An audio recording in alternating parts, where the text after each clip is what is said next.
Nous commençons dans 2 minutes. On peut commencer une petite introduction. Voilà. Oui, parce que c'était intéressant, parce que j'ai vu qu'on avait mis comme titre « Autour de la périnatalité ».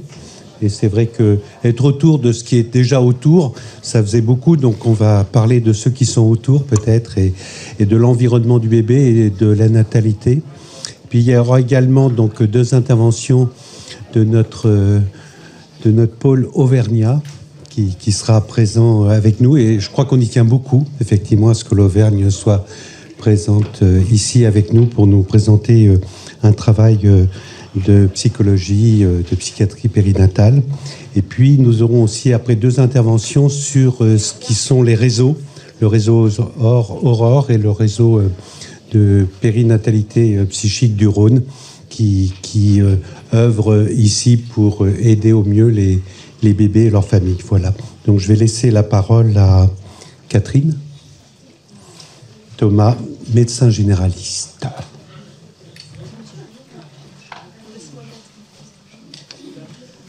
Bon, attends, est-ce que je vois? Oui, ça va, je vois bien.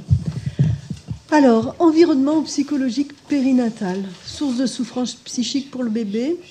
Eh bien, la question est vaste. La question est vaste parce qu'elle nous interroge déjà sur qu'est-ce que le désir d'enfant, comment se crée-t-il, comment s'installe-t-il, quel mode de parentalité existe autour de ce désir d'enfant, dans quel contexte familial, social, professionnel, cette grossesse va-t-elle se mettre en place?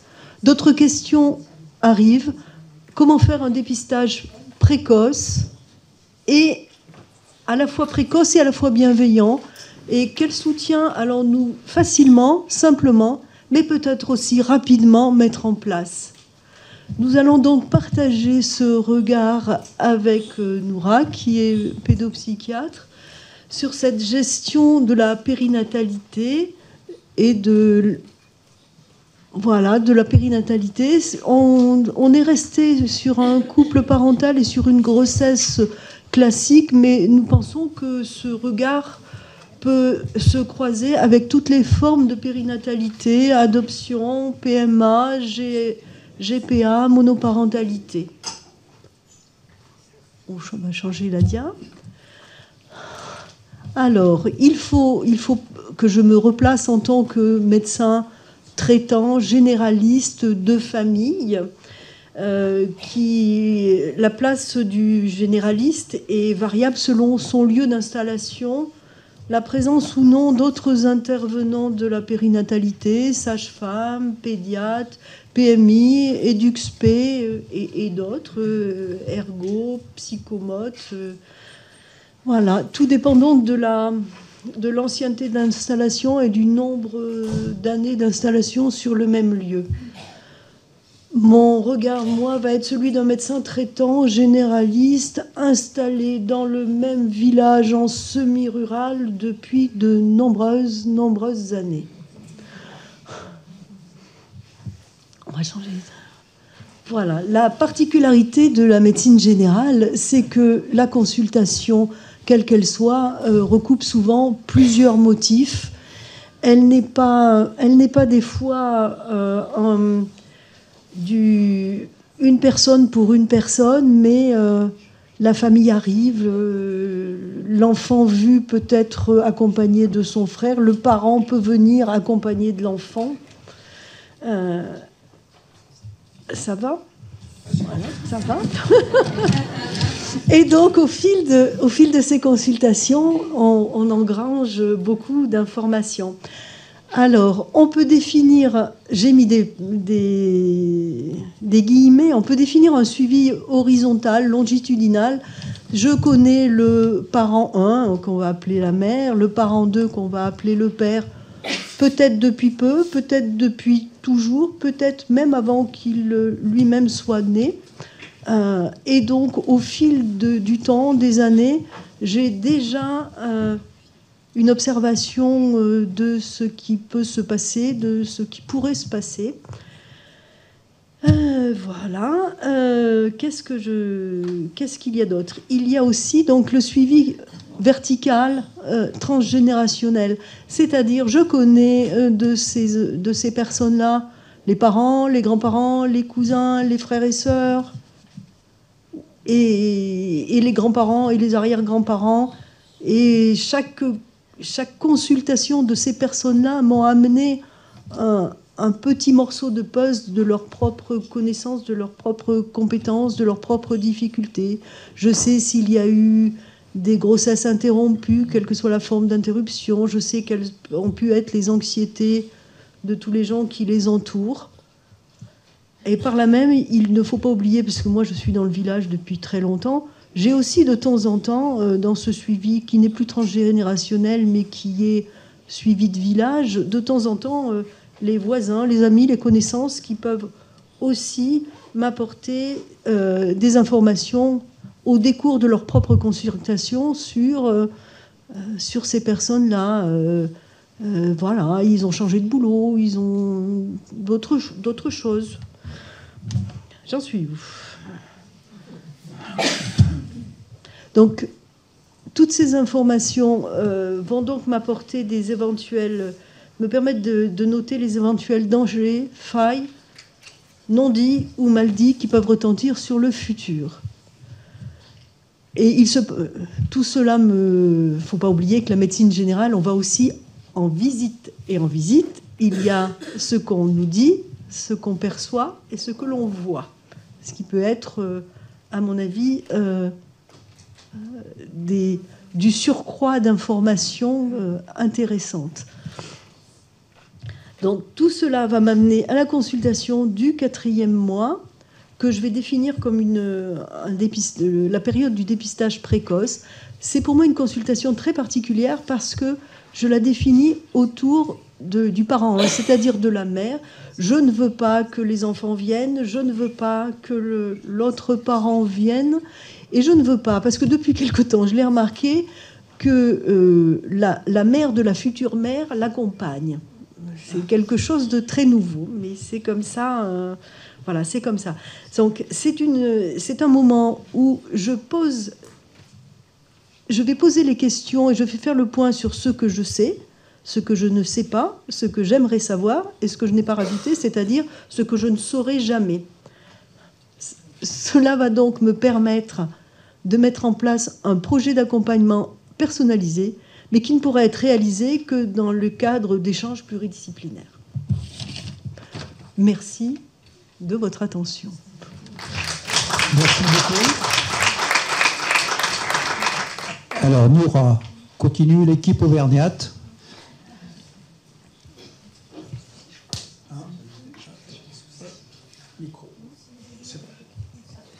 Bonjour, merci Catherine pour ta présentation. Donc, je vais prendre la suite. Donc, je suis Nora Desmarchelier, je suis pédopsychiatre dans le Puy-de-Dôme. Je suis formée en thérapie familiale et en approche systémique. Et donc, je vais vous présenter le repérage des situations périnatales à risque et accompagnement par un collectif de professionnels de la petite enfance. Donc, en anténatal, Catherine nous a déjà prouvé et démontré l'intérêt d'avoir des acteurs ressources, que peuvent être bien sûr le médecin généraliste. Ensuite, on verra à la maternité qu'est-ce qu'on peut observer dans les premiers liens. Et Joseph et Sophie ont bien insisté sur le fait d'observer. En postnatal, on verra qu'est-ce qu'on doit regarder aussi dans ce retour à la maison et comment ces familles peuvent être entourées. Donc, je vais reparler un peu du cortisol. Donc, le repérage en anténatal, on a des connaissances actuelles qui nous permettent de parler du tempérament du bébé. C'est ce qu'on appelle la biogénétique, donc cette fameuse loterie génétique entre les deux parents, et aussi la biologie, c'est-à-dire l'ambiance dans le liquide amniotique, avec des éléments qui peuvent modifier l'architecture synaptique des neurones. Donc c'est le concept même de l'épigénèse.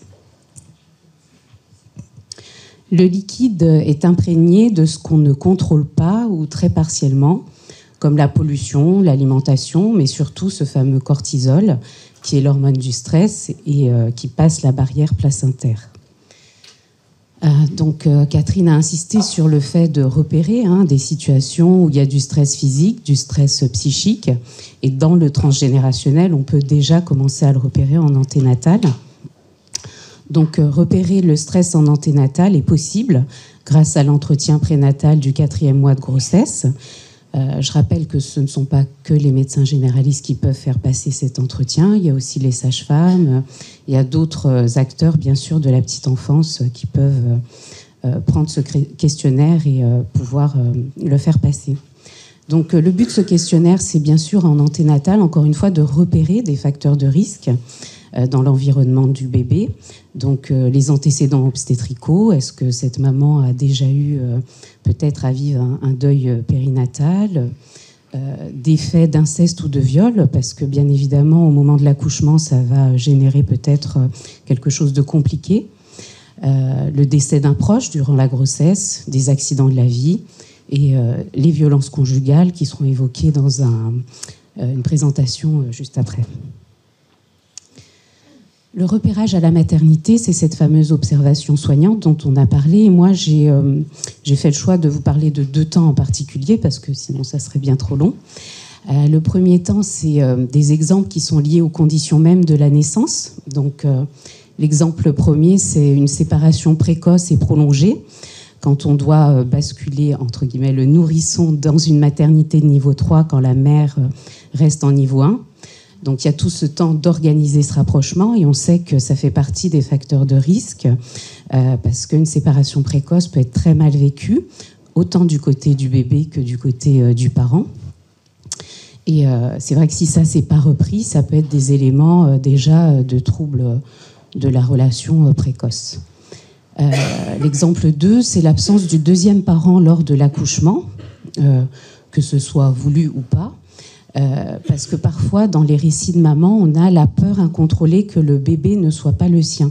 Au moment des premiers soins, je m'explique, c'est-à-dire qu'il y a des mamans qui nous disent, comme le papa ou l'autre parent n'est pas là, au moment où le bébé est saisi sur le torse de la maman, elle ne voit pas de personne suivre ce bébé.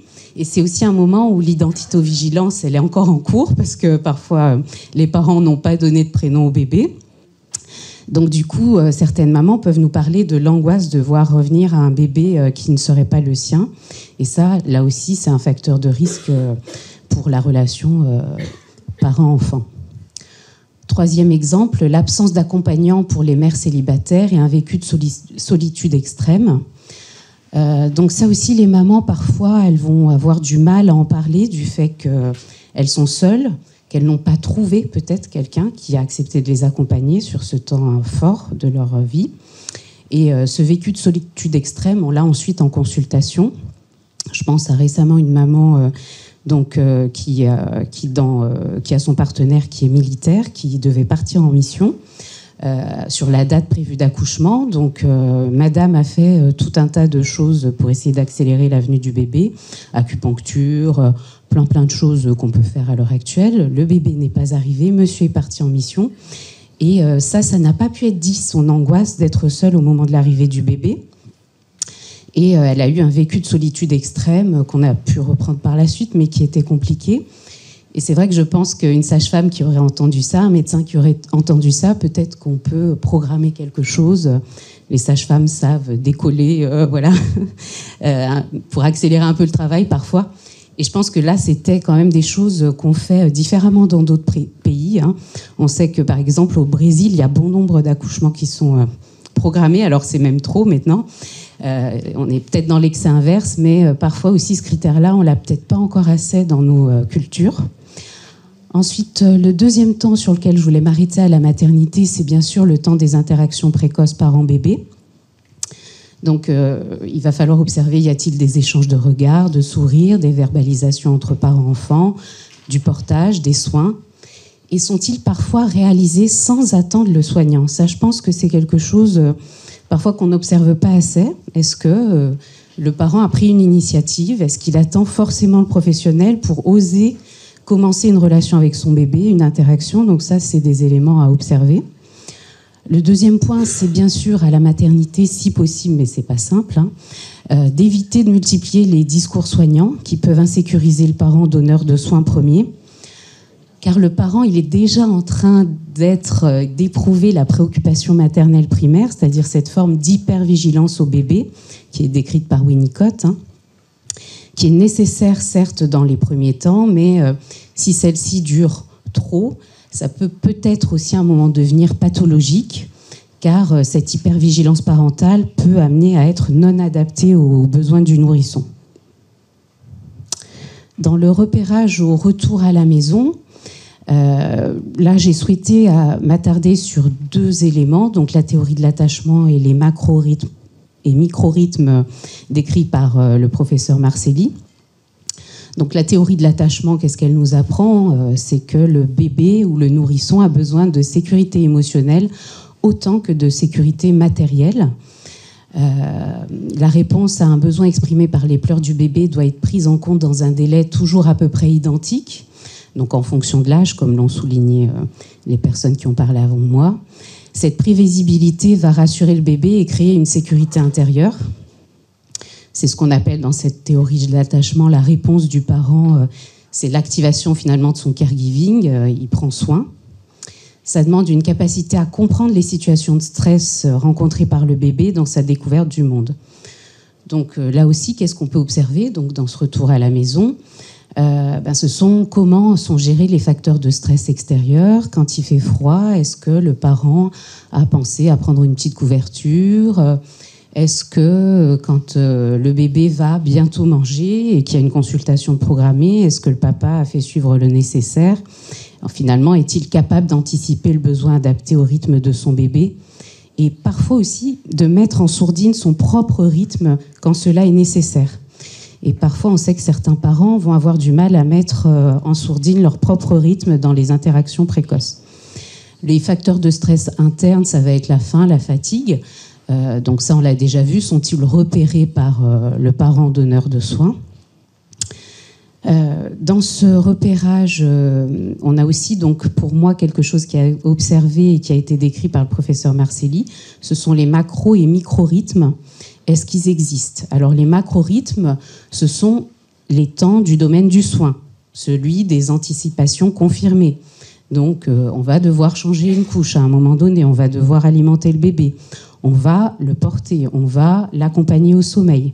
Donc ça, ce sont des rythmes, un petit peu comme tu l'as dit, Jean, qui sont des temps aussi, des marqueurs de temps pour le bébé. Ça va être une première structuration au temps. Donc on pourrait ajouter le bain pour toi. Ensuite, pour les micro-rythmes, ce sont des temps du domaine des interactions ludiques et Joseph et Sophie en ont beaucoup parlé ce matin. C'est comment créer ce plaisir partagé entre parents et bébés. Donc ce fameux jeu de chatouille, la petite bête qui monte, qui arrive régulièrement, mais qui ne sont pas prévisibles par le bébé. Et ce sont des moments de plaisir partagé. Et c'est vrai que si on ne les observe pas, après donc, ce fameux retour à la maison, ça peut être des choses quand même très inquiétantes. Donc au total, l'imprévisibilité et ou le manque de réponse adaptée aux besoins du nourrisson sont à observer pour repérer d'éventuels troubles précoces de la relation parent-enfant, tout autant que ces fameux temps de plaisir partagé dans le jeu.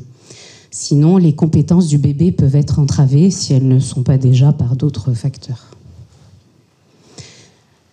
Pour terminer, donc moi je voulais revenir sur ce qu'a évoqué Catherine, ce fameux collectif de professionnels de la petite enfance. C'est souvent la porte d'entrée vers ce collectif qui est à chaque fois différente pour les parents, pour le bébé. Ça peut être une sage-femme, un médecin traitant, la PMI, les réseaux en périnatalité. Et je mets 3 petits points parce que si on les cite tous, ça va être trop long. Les familles ont encore besoin d'être informées sur l'existence de la souffrance psychique du bébé. C'est pour ça que ce groupe de travail a décidé d'organiser cette journée et de créer cette fiche qu'on vous a distribuée. Et donc, ils ont aussi besoin d'être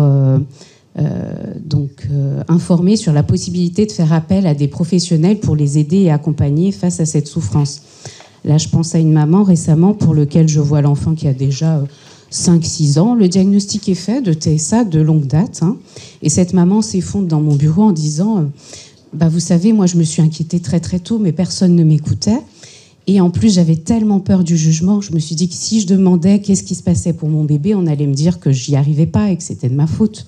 Et donc, cette maman, elle dit, finalement, ce qui l'a le plus rassurée, c'est d'avoir très vite un deuxième enfant qui, elle a de la chance, n'a pas développé ce type de trouble. Et là, elle s'est sentie de nouveau compétente. Donc, voilà. Ensuite, dernier point, le contenant anthropologique. Moi, je rappelle aussi que notre collectif de professionnels, c'est recréer de l'humanité dans nos sociétés modernes où, parfois, on hyper-responsabilise les parents. Il faut réussir, il faut être compétent. Alors qu'avant, voilà, cet anthropologue, Saskia... alors j'arriverai pas bien à prononcer son nom, donc je vous le laisserai lire vous-même, explique que toutes les sociétés patriarcales ou matriarcales ont toujours protégé les mères.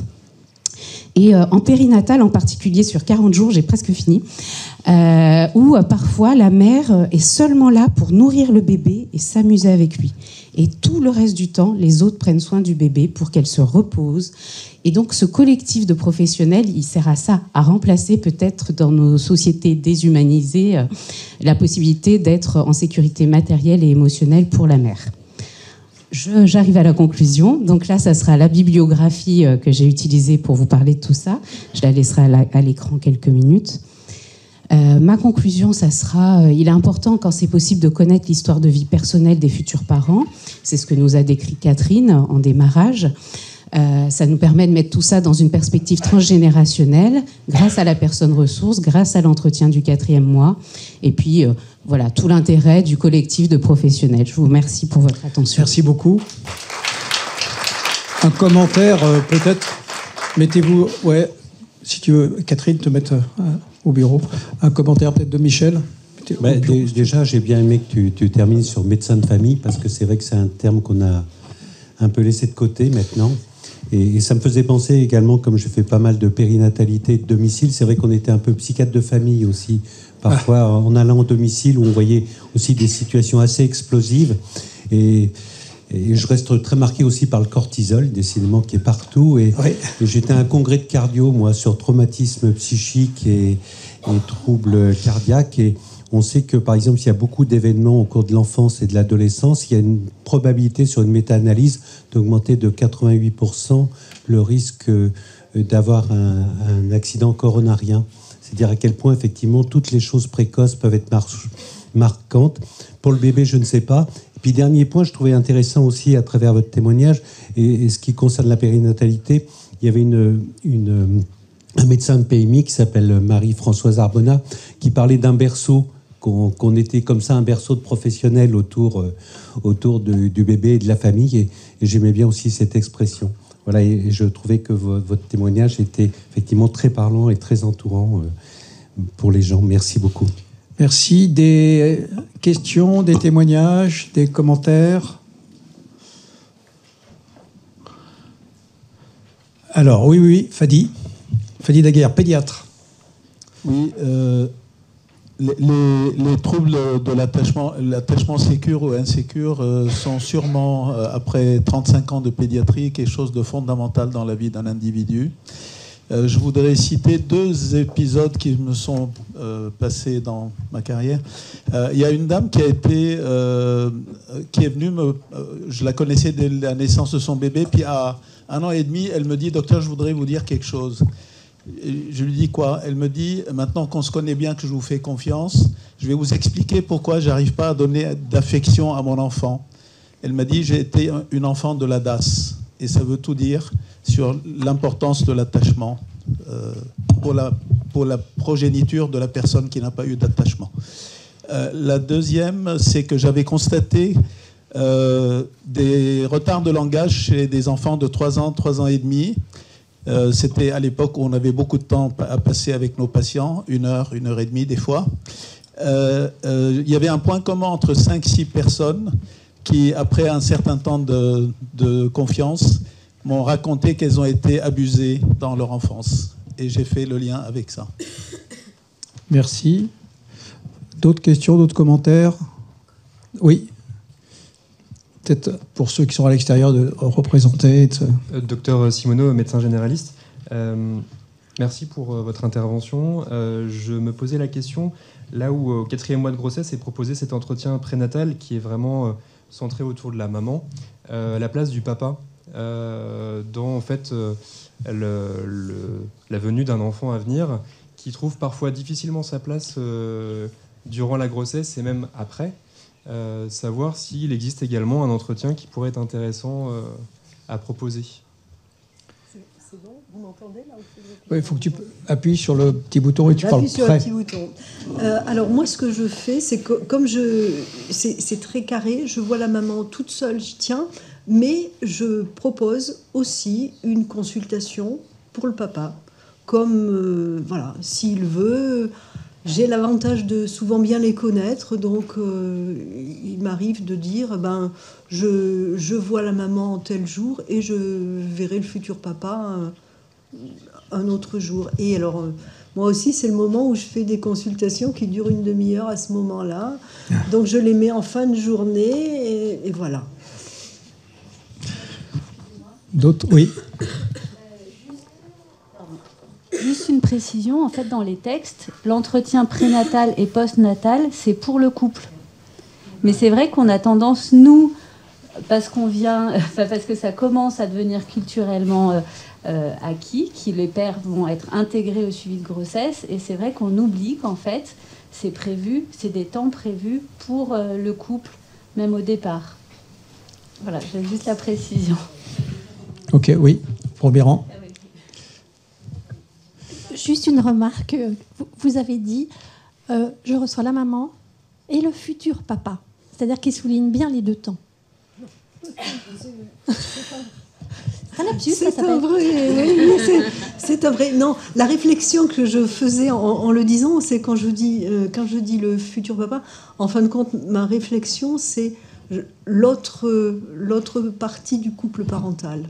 Parce que j'ai aussi reçu, et bien voilà, la vraie correction est là. Ouais. Ok, d'autres? Oui, vas-y, Léla. Pour revenir sur l'entretien du 4e mois, c'est quelque chose qui a une dizaine d'années, je pense. Mais moi, ce que je trouve regrettable, c'est qu'il n'a pas toujours lieu. Et quand nous, tu arrives au cabinet, la première visite, la maman, 18 ans de PMA, 4 fausses couches, 3 morts fœtales utérus, c'est dur. Et c'est déjà qu'on le fasse avec la maman, c'est bien de le faire avec le papa, mais il faut qu'il se généralise. C'est ça ce qui est difficile. Alors, Corinne Dupont, oui. Merci pour cette question. Alors, en fait, sur la région Auvergne-Rhône-Alpes, des données qui viennent de l'ARS, on est à 80% de réalisation de l'EPP. Donc, en fait, ce qu'on réalise, c'est que c'est certainement pas sur des populations à risque que l'EPP est fait. Et en fait, ça fait partie des 20% qui échappent et où là, il était vraiment nécessaire que soit fait cet EPP. À l'inverse, l'entretien postnatal, c'est 30% à peine. Donc, on voit qu'il y a du travail à faire. Et c'est sûrement réduit parce que le taux de remboursement est à 75%. Donc dès qu'on dit aux patients au couple qu'il y a une contribution, ils ne souhaitent pas le réaliser. Oui, mais des couples n'ont pas de mutuelle, ou enfin voilà, c'est des populations défavorisées. D'accord. D'autres? Oui. Peut-être se représenter pour ceux qui sont à distance. Romain Pommier, psychiatre à Saint-Étienne. Je rebondis sur ce que vous dites. Est-ce que ça existe, du coup, ces consultations en passe pour ces services qui vont toucher ces populations les plus défavorisées parfois? Oui. Donc il y a la passe périnate qui est à l'hôpital Édouard-Herriot. Il y a la passe aussi à Saint-Jean. Et bien évidemment, c'est des populations qui l'ont de façon privilégiée. Mais là, c'est une population qui ne relève pas de la passe, la permanence d'accès aux soins, qui ne relève pas de la situation classique et qui effectivement échappe. Puis peut-être je rajoute juste dans les personnes aussi, les populations qui échappent, il faut bien penser au déni de grossesse. Cela forcément, passer le 4e mois, ça va être compliqué. Voilà. Il y en a qu'on n'aura jamais. Mais donc peut-être, est-ce qu'on peut s'autoriser à le faire en différé ou à un autre moment? Comme il nous reste peut-être quelques minutes, est-ce qu'on peut revenir sur des questions qui n'ont pas pu être posées et que les experts sont ici présents, ils pourront répondre là, les questions à distance? Une question alors. Alors, alors ça c'est sur cette intervention-là, une suggestion, donc une idée pour augmenter le taux, ouvrir la possibilité aux infirmières puéricultrices de PMI de réaliser ces entretiens précoces. Alors, qui répond? Oui, vas-y. Catherine. Alors, l'idée peut être bonne, mais il faut encore qu'il y ait une PMI sur le lieu concerné. Moi, dans mon village, il y avait une PMI il y a 30 ans et depuis, il n'y en a plus. D'autres réponses pour ça, non? Ok. D'autres questions à distance, non? Celles auxquelles on n'a pas répondu ce matin? Non, on a 2 questions sur l'intervention précédente qui n'ont pas été répondues. Donc je ne sais pas si vous voulez qu'on revienne dessus maintenant. Ou, si... On peut y aller maintenant, oui. De toute façon, les orateurs sont là. Alors, question. Il y en a une qui est très profonde. Alors, voilà, c'est ça. Écoutez. Comment différencier une souffrance psychique d'un trouble du neurodéveloppement? Alors, Noura. Les collègues pédopsies vont m'aider. Bon, alors. Moi, je dirais exactement ce qu'a dit Sophie tout à l'heure, hein, c'est-à-dire que chaque situation doit être contextualisée. Hein. On ne peut pas juste dire, tiens, ça, c'est... il s'agit de ça ou de ça. C'est toujours, et ça, c'est pas moi qui le dis, c'est le professeur Misès. Hein. Le professeur Misès disait, il faut une observation suffisamment longue et prolongée. Longue et prolongée, on peut se dire que c'est la même chose. Ben non. Longue, il faut y passer du temps à chaque observation. Et prolongée, il faut les revoir régulièrement, que ça soit prolongé dans le temps, pour justement pouvoir après discriminer de quoi il s'agit. Donc finalement, c'est affiner l'observation et c'est ce que disait tout à l'heure Joseph, hein, observer, observer, observer. Et c'est ça qui va nous permettre après de décider quelle échelle on va pouvoir utiliser. Mais peut-être, j'en profite pour rajouter aussi une petite grille dont on n'a pas parlé, mais qui est quand même très, très, à la fois complexe et longue en termes de passation, qui est la grille d'évitement relationnel du nourrisson, qui est une grille assez ancienne, hein, d'André Carrel. Et cette grille, elle vient justement pouvoir faire un petit peu la part des choses dans ces moments où l'enfant est le bébé est encore un nourrisson, et qu'il va être très difficile de discriminer plusieurs pathologies possibles ou types de souffrances possibles. Peut-être complément par Léla, puis par Joseph, oui. Alors moi, ce que je rajouterais, c'est est-ce que c'est important au début de faire un diagnostic? S'il y a un enfant, s'il y a des signes qui évoquent la souffrance du bébé, interrogeant l'anténatal, l'enfance de la maman, interrogeant le milieu où l'enfant évolue. Si on ne trouve rien ou si il faut suivre l'enfant et voir un peu ce que ça devient. Mais dès qu'il y a un signe qui alerte, il faut se pencher dessus. Et puis, on peut aussi avoir la syphilis et le virus. On peut avoir la souffrance et le... C'est du bon sens. Alors, peut-être Joseph, et puis ensuite, au fond, oui. Non. Non, pas forcément. Non, j'abonde dans le même sens. J'allais dire la même chose, c'est-à-dire ne pas s'accrocher au diagnostic. Parce que les signes autistiques, l'autisme, finalement, on ne sait pas très bien d'où ça vient. On ne sait pas quelles en sont les causes. Donc, restons très prudents. Souffrance, pas souffrance. En tout cas, il y a des signes sur le plan relationnel très clairs d'évitement et de retrait. Donc, et ça, on y peut quelque chose si c'est précoce, intensif, etc. Donc, je crois que c'est ça qui importe. Mais peut-être, effectivement, je m'inscris en faux contre la formulation un enfant, peut-être pas un bébé, mais plus tard, un enfant porteur d'autisme. Et pas porteur d'autisme. Parce que comme si l'autisme était quelque chose d'extérieur qu'on portait sous le bras. Non, c'est un être au monde qui est autistique. Donc, la différenciation par rapport à la question de la souffrance est quand même très subtile. Une intervention là-bas. Chacun son tour. Oui, non, mais attends. Oui.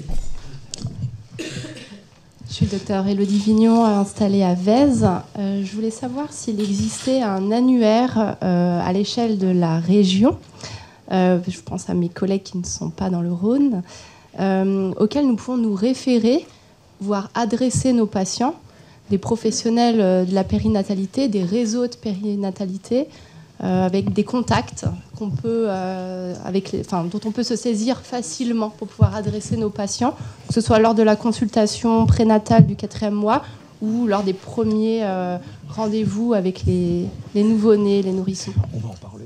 Ça va être l'objet des interventions juste après. Ouais. C'est la suite du colloque. Merci pour la transition. C'est excellent. Alors peut-être une remarque là aussi devant. Oui, il faut appuyer sur le petit bouton.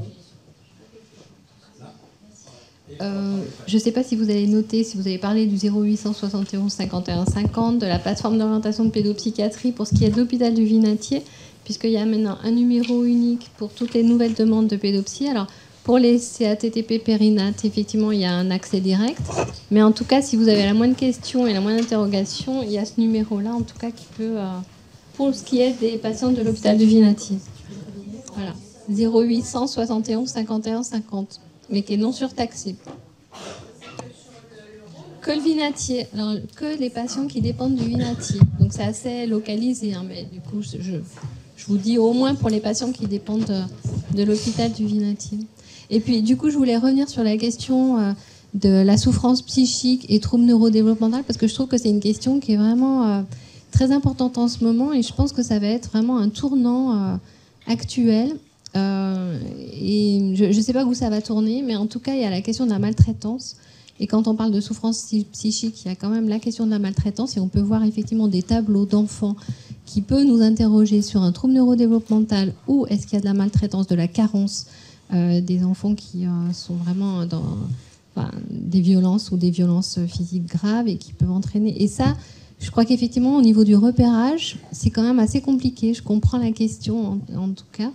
Et puis, il y a quelque chose où on est tellement axé sur le trouble neurodéveloppemental.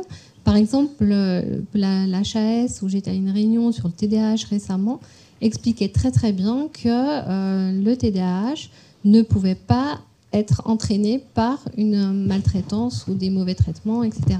Que c'était une ineptie de dire ça. Alors qu'en fait, moi, dans ma pratique, j'ai eu beaucoup d'enfants pour lesquels, d'abord, il y avait un deuil périnatal chez la mère et une agitation psychomotrice majeure de l'enfant à 3-4 ans. Donc, je crois que cette question, elle va être vraiment au cœur de nos préoccupations en tant que pédopsychiatre, et c'est un gros challenge pour la suite. Ok, ça sera presque l'objet d'un autre colloque, ça. Alors peut-être, oui, Michel. Michel Jurus, psychiatre. Je suis très content de ce que tu viens de dire, Laurence, parce que effectivement, quand on entend parler les familles, donc moi je reçois des parents, hein, et pas uniquement en périnatalité, mais c'est vrai qu'on a l'impression, c'est un peu comme la maladie bipolaire, une fois qu'on a fait le diagnostic, on dirait que la messe est dite. C'est-à-dire que globalement, il n'y aurait plus rien à dire. Moi j'ai l'exemple d'une famille, par exemple, où le petit garçon avait perdu son papa 6 mois avant, et on fait le diagnostic de TDAH juste après, et donc globalement il n'y a pas discuté, c'est un TDAH, et les incidences de la perte de son père passent sous silence. Et je trouve que l'utilisation, alors les troubles neurodéveloppementaux existent, mais que l'utilisation qui en est faite, un peu comme la maladie bipolaire, c'est quelque chose d'assez pervers finalement. Tout ça pour évacuer quelque chose qui est important, qui est de l'ordre du soin, de prendre soin, de prendre le temps effectivement d'observer, de prolonger le temps du soin. Et c'est vrai que du coup, on est toujours en porte-à-faux avec ces histoires TND, où il faudrait être pour, où il faudrait être contre. Bien sûr qu'il y a des troubles neurodéveloppementaux, mais l'usage qu'en est fait, ça c'est autre chose. Et c'est tout à fait ce que tu viens de dire, et vraiment je soutiens tout à fait ça. Jean, juste un mot. Ouais. Il faut juste savoir que parmi les diagnostics différentiels pour le TND, il y a l'anxiété, il y a des maladies psychiatriques. L'enfant se présente comme un TND, mais ce n'est pas un TND. Et c'est important de ne pas céder à la pression parentale, à tout ce qu'on veut. Il faut faire. Mais les TND, ça existe, et c'est un diagnostic différentiel dans des tableaux anxieux, dépressifs, les TOP aussi. Voilà. Ok. Peut-être on attaque tout de suite avec Corinne, où on a une micro-question sur le regard, non, peut-être, qui était pas mal. Oui, c'est une question effectivement qui fait référence à l'intervention précédente. Alors, elle a été posée pendant la pause, donc j'ai pas exactement le contexte, je sais pas exactement à quel moment elle a dû être posée. Est-il judicieux de stimuler visuellement le nouveau-né avec des images, souvent contrastées noir et blanc, et y a-t-il un risque pour le nouveau-né qui serait en souffrance psychique ? Allez, ça c'est Fadi qui va répondre. Non, il n'est plus là. Bon, Léla, c'est pour toi ça. En fait, je vais très bien compris qu'est-ce que ça veut dire stimuler la vision. Je crois que c'est les carreaux là, dont on a parlé. Ce qu'on fait pour la vision, ouais. Pour stimuler. Ouais. Ouais. Enfin, je ne pense pas que ça soit délétère, sauf si on le fait 24/24. Ouais. général, moi je réponds comme ça. Je dis, c'est pas tellement ça qui s'intéresse. C'est souvent les parents ils font ça. Je dis au contraire, ce qui les intéresse, c'est de suivre votre regard, c'est d'épouser votre regard. C'est ce regard intrusif. Je t'adopte, tu m'adoptes. Moi je crois que c'est ça le plus important. Et ça, les parents en général apprécient beaucoup. On remercie les deux orateurs et on les applaudit. Merci bien. Vive l'Auvergne. Bon, on revient sur Lyon maintenant avec Corinne. Donc, sage-femme, qui a tellement de titres que je n'ai pas le temps de tous les mettre, mais en tout cas, qui a que 10 minutes pour parler un petit peu des réseaux, mais c'est important. J'ai bien noté que j'avais que 10 minutes. Je remercie les organisateurs. Je remercie effectivement de permettre au réseau Aurore d'intervenir et de présenter les actions en lien avec l'URPS. Mais finalement, vous montrez les actions du réseau, c'est vous montrer comment vous interagissez avec nous. Donc en tout cas, je suis coordinatrice du réseau périnatal Aurore et enseignant-chercheur à la faculté de médecine et de maïeutique de Lyon. En tout cas, toutes les actions, il y a un décalage formidable, toutes les actions qu'on a mises en place avec l'URPS rentrent dans un cadre beaucoup plus général. Vous savez que le contexte, il y a des enjeux en santé périnatale, les indicateurs ne sont pas très bons. Sur le plan européen, la France se distingue effectivement pas par des indicateurs excellents. En tout cas, la Cour des comptes nous recommande effectivement d'insister sur la prévention, l'entretien prénatal, l'entretien postnatal, d'insister effectivement sur la mesure de la santé mentale, sur la prévention et l'identification des violences faites aux femmes. Vous savez qu'il y a une diminution de la durée moyenne de séjour. C'est d'autant plus important qu'on forme les équipes en libéral et qu'on crée ce lien. Et donc, je vais vous présenter effectivement ce qu'on fait au sein du réseau pour la formation des équipes au suivi du nouveau-né. Et puis, vous savez qu'il y a un maillage national attendu en psychiatrie périnate et que compte tenu de la fragilisation des structures, tout ça, on a l'émergence effectivement de nouvelles organisations. Je vous ne parlerai pas effectivement de la HAD en néonat, mais c'est vrai je pense qu'en 2025, elle va se mettre en place. Alors, le réseau Aurore, c'est quoi? En tout cas, sur la région Auvergne-Rhône-Alpes, il y a 5 réseaux. C'est 78 000 naissances par an. Nous, donc c'est Aurore, c'est 22 structures. Tout est dans le décalage, c'est formidable.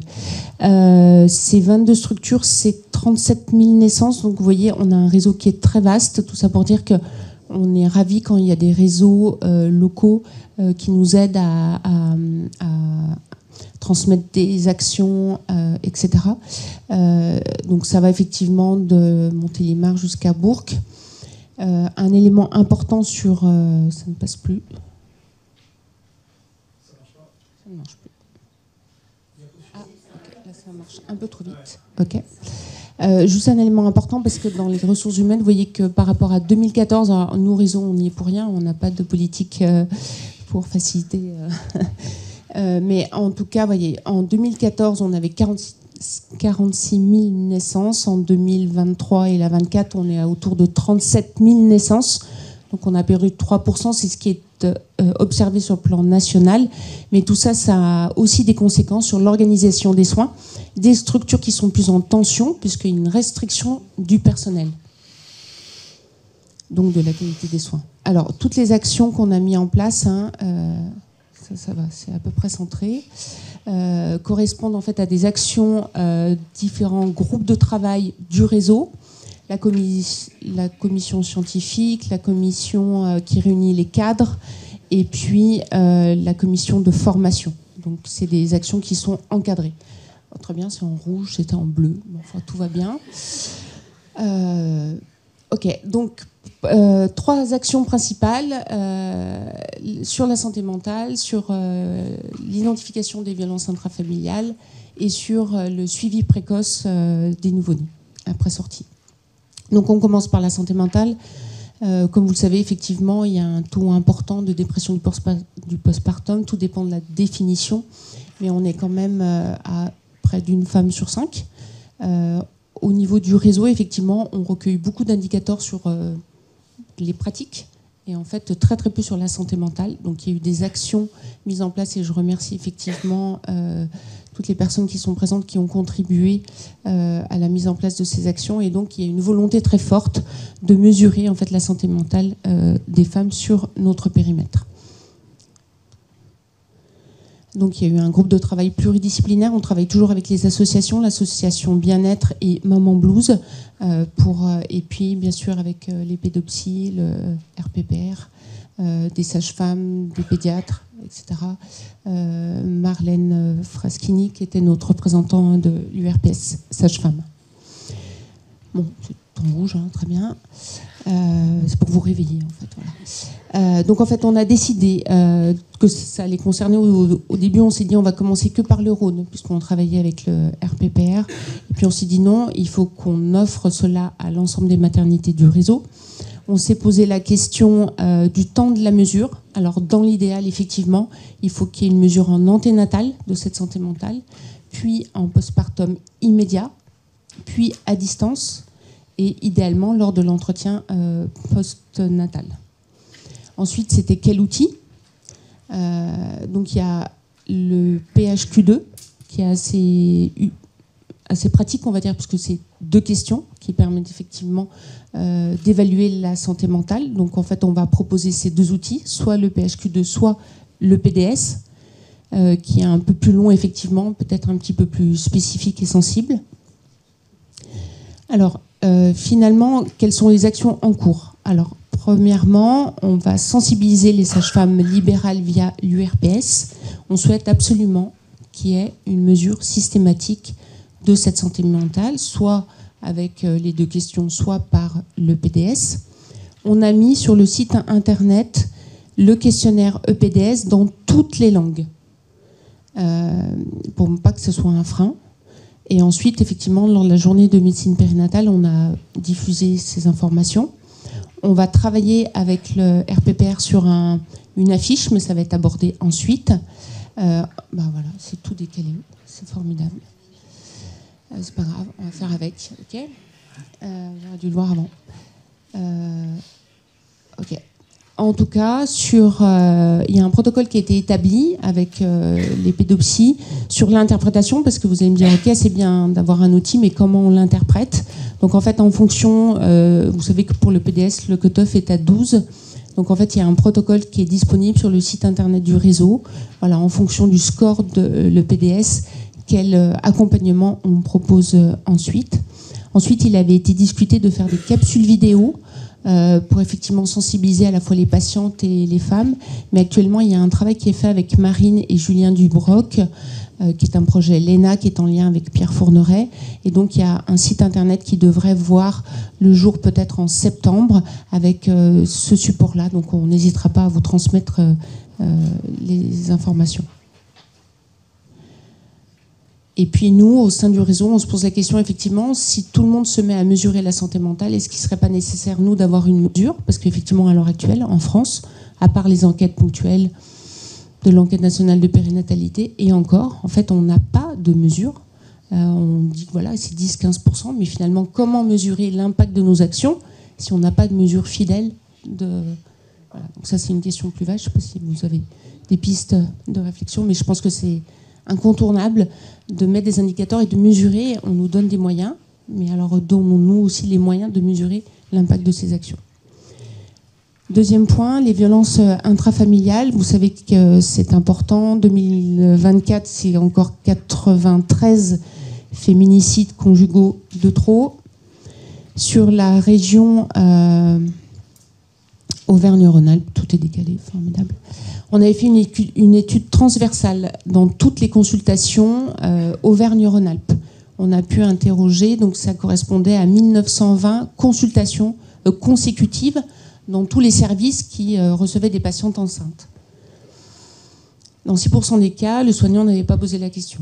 Soit. Mais en tout cas, 27,3% des femmes rapportaient avoir été exposées à des violences intrafamiliales. Vous voyez la déclinaison en fonction du réseau. Alors, une nuance peut-être, vous savez que dans les violences, il y a les physiques, les sexuelles, etc. Mais il y a surtout les psychologiques. Et peut-être que, voilà, on peut se demander ce que les patientes ont mis derrière psychologique. Mais en tout cas, voilà, on avait des chiffres qui étaient assez cohérents quand on reprenait les violences sexuelles par rapport à ce que l'ENP, l'enquête nationale de périnatalité, avait observé. En tout cas, spontanément, elle n'exprimait pas. C'était issu, dans 80% des cas, de la question systématique des soignants. Donc on vous incite effectivement à poser systématiquement la question aux patientes et à chaque consultation. Ça doit être aussi systématique de poser la question par rapport à l'exposition, l'alcool, les drogues, etc. Et c'était noté dans le dossier que dans 18% des cas.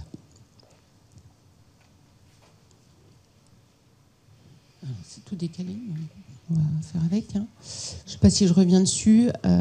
Rapidement, en tout cas, voilà, on revient sur le cortisol. En tout cas, le placenta est fait. Et pourquoi c'est important de s'intéresser aux violences et le lien avec le fœtus et le nouveau-né? C'est-à-dire que la barrière placentaire est là pour réguler ce qui se passe. Et donc, il y a une enzyme placentaire qui va bloquer le passage du cortisol. Sauf dans certaines circonstances où il y a trop de cortisol. Donc ça va venir et ça va impacter le cortisol fœtal qui lui-même ensuite va agir sur le développement fœtal et la programmation. Et on a effectivement ces modifications épigénétiques qui vont faire que lui, c'est pas parce qu'il a été exposé qu'il va par la suite ne pas être violent. Bien au contraire, c'est un facteur de risque. Il aura plus de, mais ça vous le savez très bien, plus de conduite agressive. Et donc pour la mère, c'est pareil, au bout d'un moment on arrive à contrôler, puis après c'est trop, et du coup c'est ce qu'on voit avec des postures maternelles qui sont un petit peu décalées. En tout cas, on a maintenant un niveau de preuve suffisant, on a même des transmissions épigénétiques, il y a des études qui sont parties de grand-mères et de petits-enfants, et en fait on retrouve les mêmes marqueurs sur l'ARN messager des grand-mères et chez les petits-enfants. Bon, tout est décalé, mais c'est pas grave. Alors, qu'est-ce qu'on a fait pour les violences ? Premièrement, on a travaillé avec Vifil pour faire une affiche spécifique. Et ensuite, donc, on est très en lien avec les référents. Vous savez que toutes les maternités doivent avoir un référent violence faite aux femmes. Ensuite, avec l'URPS, alors on a mis en place en 2020, on a fait faire des post-it avec sur le verso, on rappelait que c'était 2 femmes sur 10, etc. Au recto, on appelait ça le pacte, c'est-à-dire qu'on incitait, et je renouvelle, poser la question de façon systématique, accompagner, croire, respecter la temporalité, évaluer le danger. On a essayé de travailler avec l'URPS. J'ai dit on a essayé, voilà, je crois que ça a touché à peine 10%, mais on a essayé. Voilà. Et ensuite, avec les soignants de maternité, on a fait 2 affiches. J'espère que ça ne va pas être trop décalé, sinon ça va être infect. Bon, c'est infect. Voilà, en disant que parmi vos consultantes, 2 sur 10 vont être victimes de violences. Il ne faudra pas diffuser comme ça. Voilà, et on a fait pareil pour les services de néonat. Et vous voyez qu'on... très bien, ça a même sauté. Les services de néonat, et on mettait, en fait, chaque équipe pouvait noter vers quelle structure intramuros on pouvait... adresser ces femmes.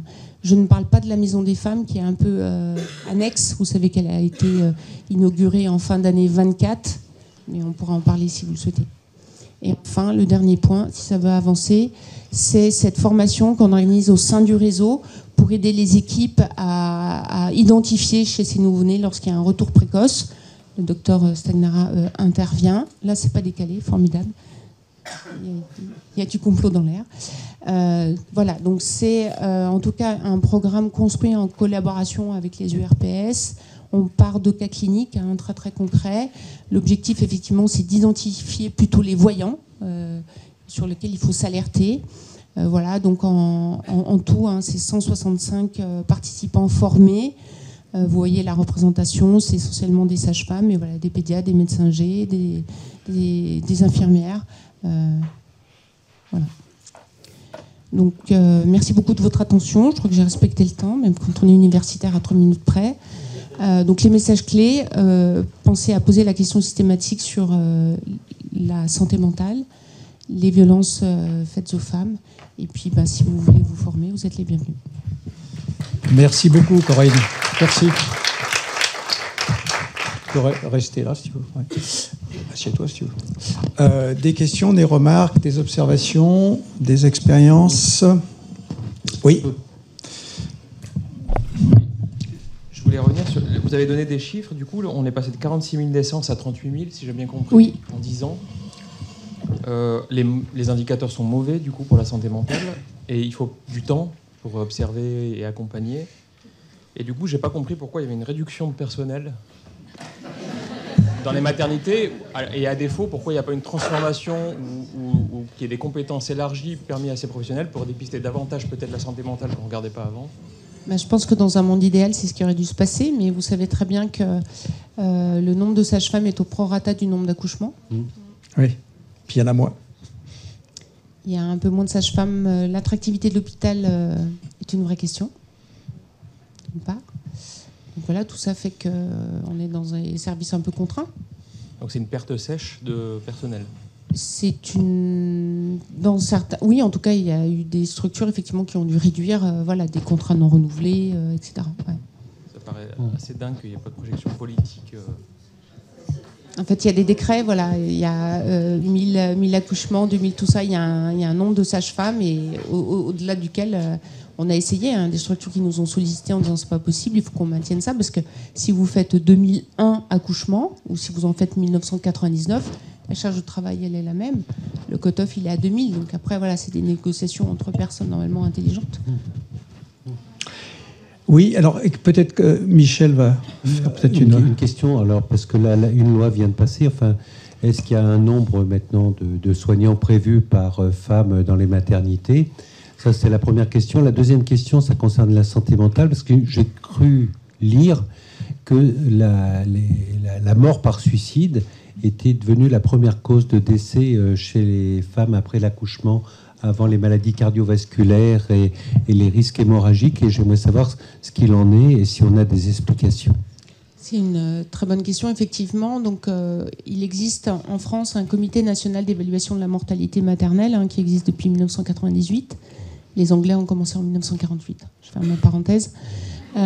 Donc, en fait, on a un petit peu de retard pour l'analyse des décès maternels et on a l'analyse des décès 2016-2018.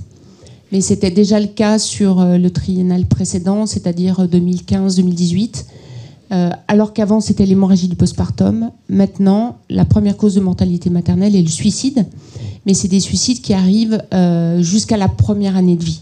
Et en fait, 75% des décès maternels pendant la première année de vie sont des suicides maternels. On reste focus, nous, en salle d'accouchement. C'est quand même l'hémorragie qui tue encore en salle d'accouchement. Mais effectivement, comme on a augmenté la fenêtre d'observation, en fait, on a gardé les 42 jours parce qu'on peut se comparer sur le plan international. Mais effectivement, c'est une très bonne remarque. Le début de la question, j'ai déjà oublié. Ah oui, si, parce que... Alors oui, c'est une très bonne remarque. En fait, nous, ça existait déjà. Ce qu'ils veulent mettre en place, c'est dans les soins infirmiers. Voilà. Et ils donnaient l'exemple, d'ailleurs, que ça existe déjà en service de néonat et en obstétrique. Avec les limites, parce que... Bon, je ne vais pas rentrer dans les détails, mais en fait, une activité en salle d'accouchement, c'est pas que les accouchements. Vous avez toutes les consultations d'urgence.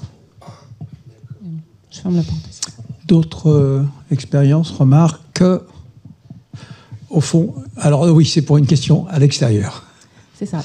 On nous pose la question sur le chat concernant le dépistage des violences. Est-ce qu'il existe un questionnaire, entre guillemets, ou un outil utilisable en médecine générale pour dépister les violences?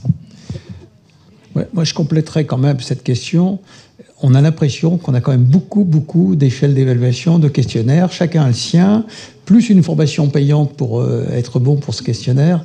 Effectivement, et tu disais, c'est difficile d'avoir des chiffres. Et c'est vrai que les professionnels pourraient se réunir.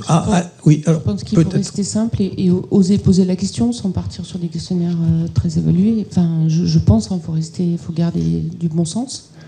Et puis, déjà, si on posait la question à titre systématique... Sans parler de questionnaire, je crois qu'on ferait déjà un grand pas. Alors, oui, vas-y. Présente-toi peut-être. Jean-Claude Montigny, psychiatre Annecy.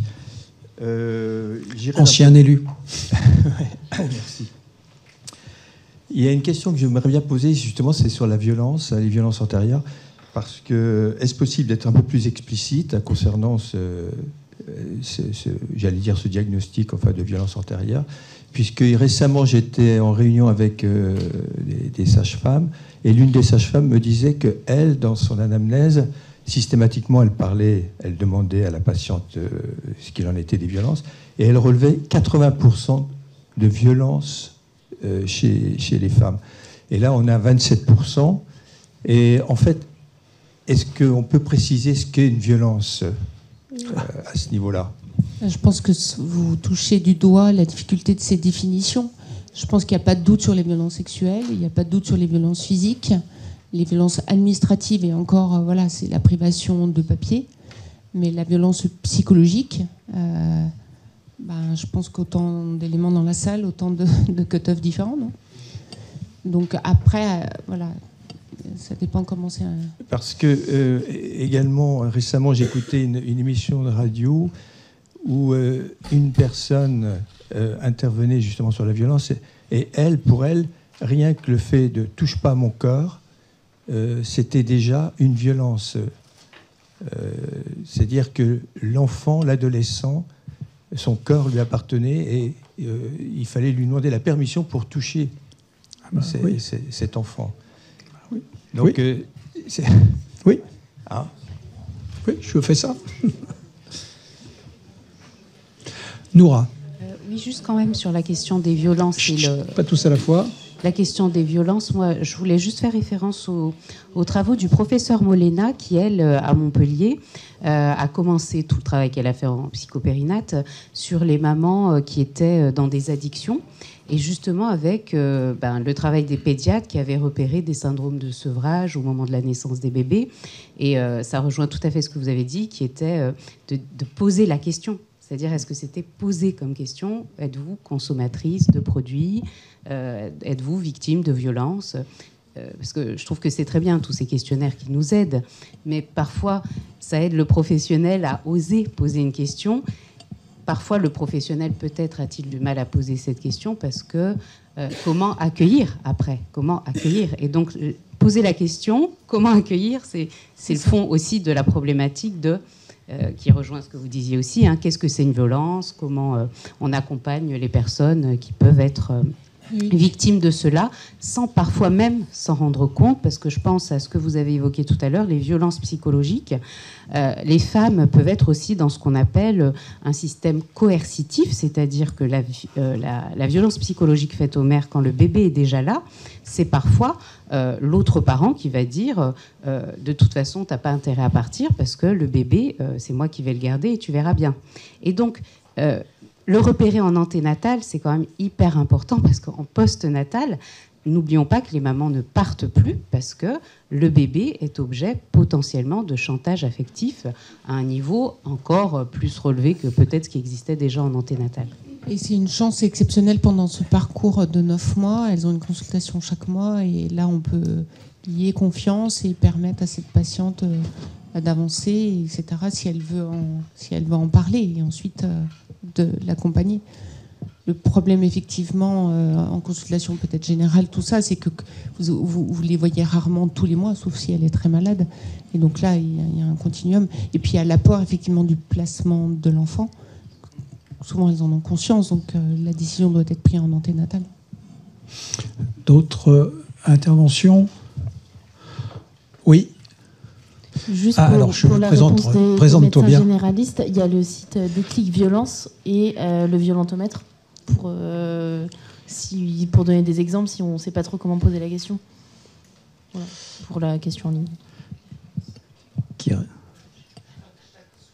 Oui. Chaque soignant doit trouver sa question. Voilà, comment ça se passe avec le papa, comment ça se passe avec le coparent. Enfin, voilà, je pense qu'il faut être très à l'aise avec la question. Et effectivement, il faut savoir ensuite si ça se passe pas bien. Il faut savoir orienter, sinon on ne pose pas la question. D'autres remarques? Oui. Léla. Moi, je voudrais parler des violences que des fois les mamans se font à elles-mêmes parce qu'elle a été maltraitée, mal aimée, parce qu'on lui a dit depuis qu'elle est petite qu'elle vaut rien, qu'elle a. Et elle va prendre ça pour acquis et quelque part aussi peut-être pour justifier les agissements des parents ou n'importe. Les mères, elles prennent tout, elles font tout. Et moi, je trouve que c'est une violence dont personne ne parle. T'es devenue mère, c'est à toi de te lever toutes les nuits, c'est à toi de ramasser le vomi, c'est ça, c'est... Aussi. Je sais pas, elle sort pas. Je me rappelle, ma fille est partie, en fait, le bébé avait 15 jours. Mais tout le monde leur dit, mais vous avez fait quoi du bébé? Mais il est chez maman. Oh, mais t'as osé laisser? Elle m'a appelée, elle me dit, maman, mais je reviens. Bah, tu reviens pas. Enfin, et cette violence-là qui n'est pas, je te tape pas, je te touche pas, je te viole pas, moi, je trouve ça beaucoup plus insidieux, parce que finalement, je ne peux même pas me plaindre. Et je trouve ça important d'en parler. Et ça fait partie aussi du passé de l'enfant qu'elle a été, comment elle a été traitée. Merci, oui. D'accord. Bonjour, docteur Emmerich, je suis médecin généraliste. J'interviens aussi à la fac en tant qu'enseignante auprès des internes de médecine générale. Il y a des cours sur les violences qui sont faites maintenant aux internes. Je ne sais pas exactement depuis quand, mais en tout cas, c'est en place. Et vous disiez tout à l'heure, si on ne sait pas où orienter, on ne pose pas la question. Je ne suis pas ultra d'accord avec ça. Nous, on apprend aux internes justement à poser la question en systématique. Parce qu'en fait, en se rendant compte du nombre de gens qui vont nous dire oui, eh ben, ça va nous booster en fait, à chercher des solutions avec les patients en disant bon, ok, alors là, je ne sais pas forcément comment vous orienter, mais je vais me renseigner, je l'ai noté dans votre dossier, je suis au courant. Voilà. Donc, non, je pense qu'il faut poser la question, même si on n'a pas toujours la réponse, mais on va trouver la réponse avec le patient. Ou, voilà. Enfin, je pense que c'est important. Donc, effectivement, donc hier, on travaille avec une troupe qui s'appelle Les Vilaines. Donc, j'ai introduit la séance hier. C'est des ateliers qui sont faits pour sensibiliser, en tout cas pour les violences sexistes et sexuelles, les étudiants, donc qui sont en parcours santé. Je pense qu'on va faire pareil côté maïeutique parce que c'est des disciplines qui sont très exposées. Et je pense que si dès cette formation, ils sont sensibilisés effectivement au VSS, ensuite ils le seront d'autant plus si des patientes le rapportent. Michel ?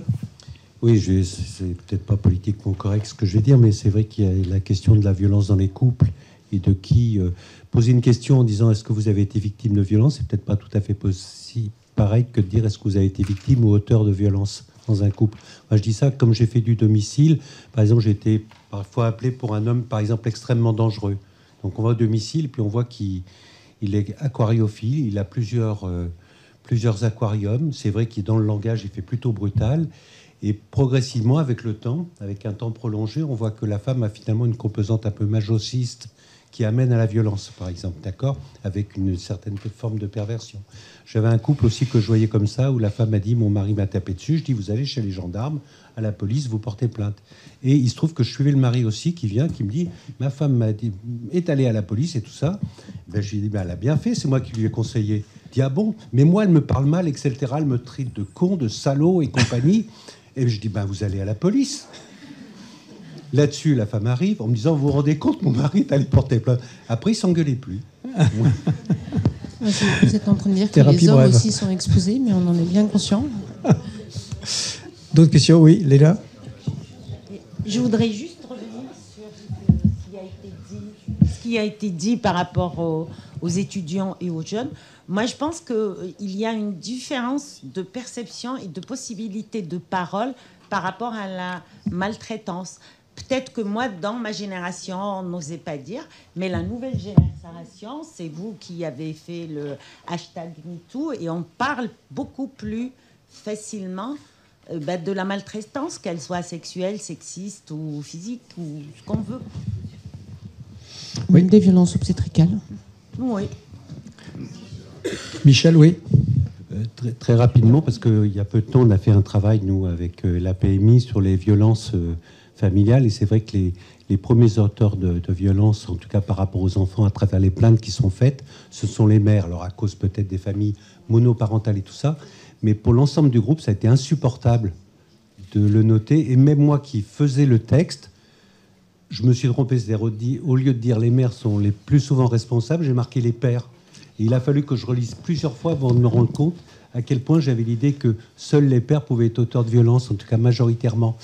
Et c'est vrai que là, quand on parle des mamans victimes et tout ça, bien sûr que ça existe, mais c'est vrai que c'est important, effectivement, d'essayer de faire la part des choses. Et à quel point c'est imprégné en nous, et moi le premier. Voilà, c'est ce que je voulais apporter aussi comme témoignage concernant les violences familiales. Merci. D'autres remarques?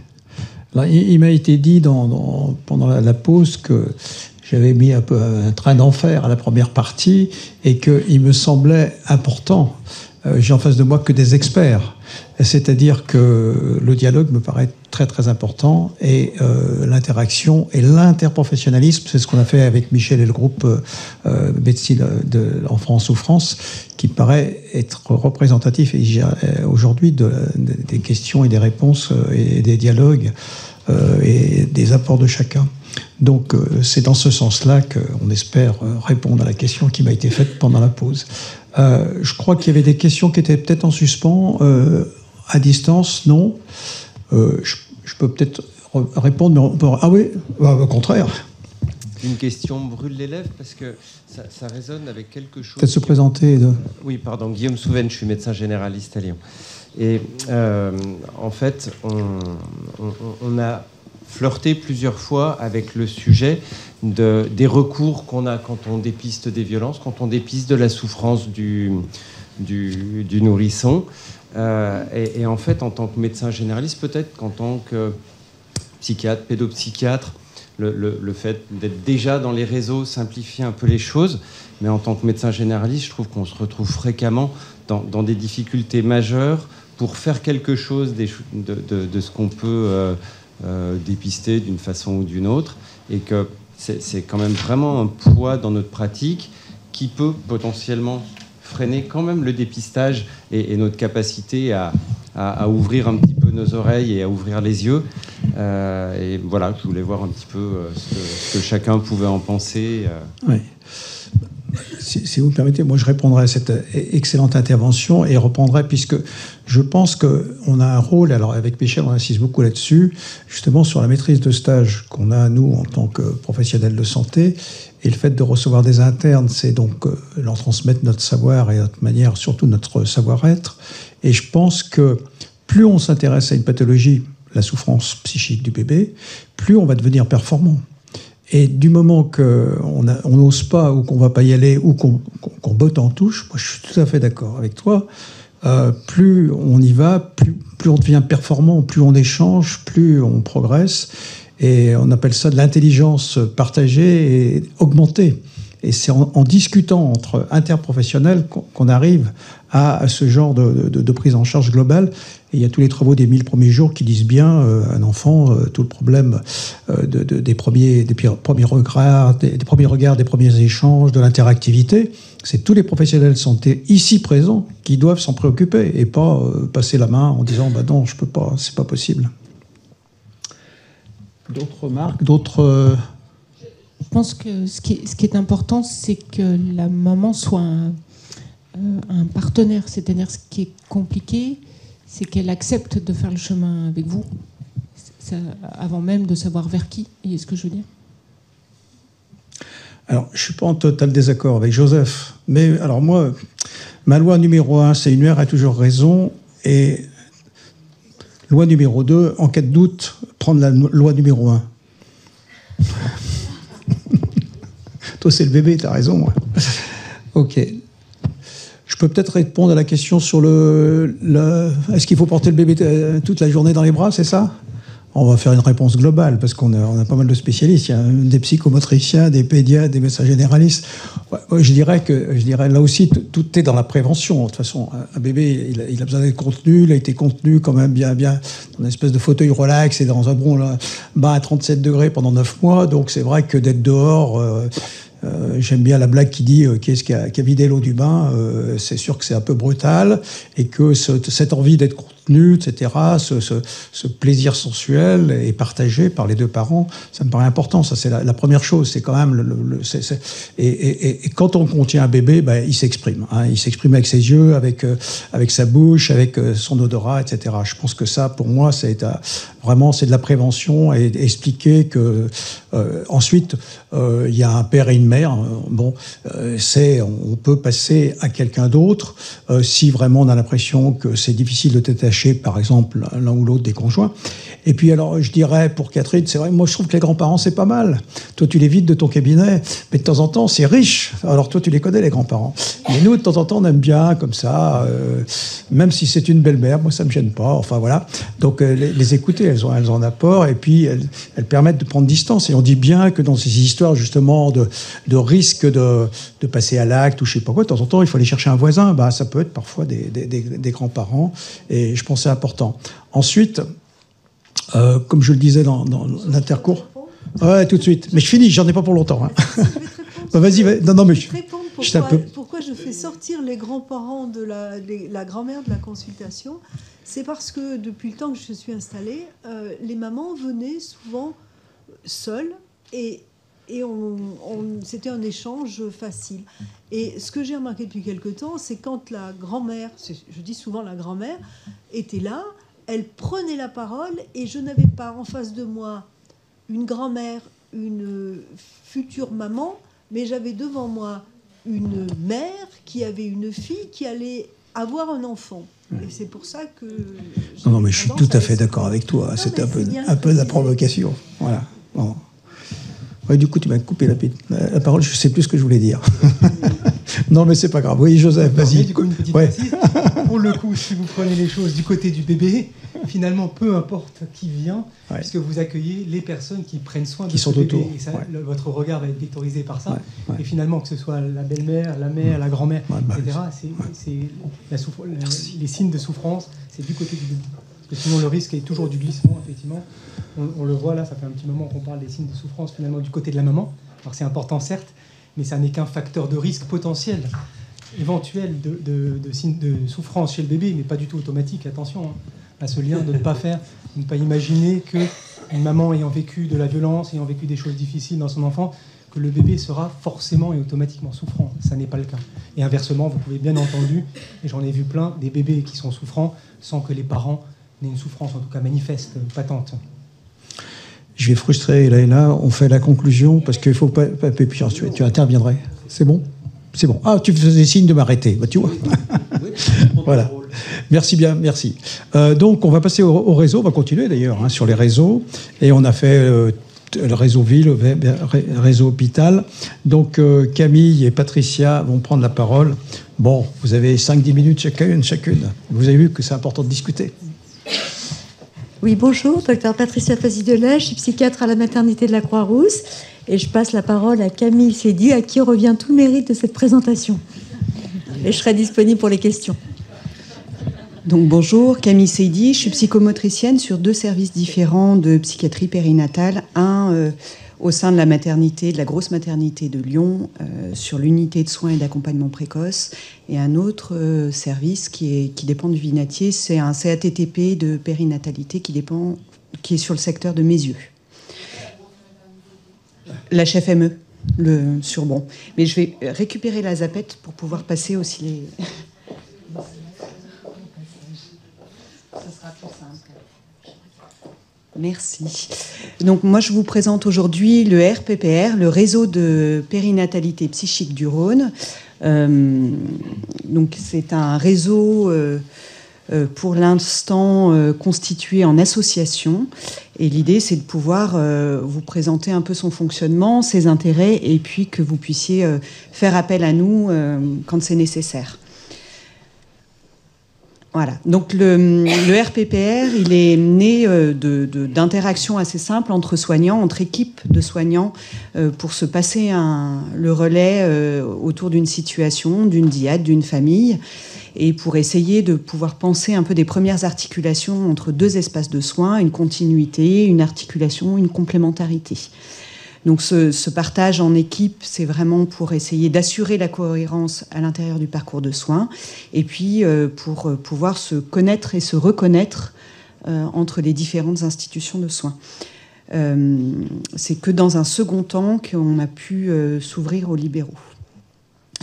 Donc depuis 2017, il a été établi un premier annuaire qui permet un peu de recenser sur le Rhône les différentes institutions qui font du soin en périnatalité psychique. Donc les enjeux sont un peu les mêmes que ceux soulevés sur l'exposé précédent. C'est l'importance, en tout cas la prévalence importante des troubles psychiques autour d'une naissance. Là, je vois que c'est noté après une naissance, mais on va dire plutôt autour d'une naissance. dans l'idée bien évidemment de soutenir la santé mentale des parents, mais aussi de pouvoir prévenir le coût adaptatif pour le bébé dans sa trajectoire de développement. Et puis de pouvoir d'emblée évoquer cette question de transmission de risques dans la vulnérabilité développementale. Donc les risques maternels, vous les connaissez, hein, ça a été déjà assez présenté, donc je vais aller assez vite,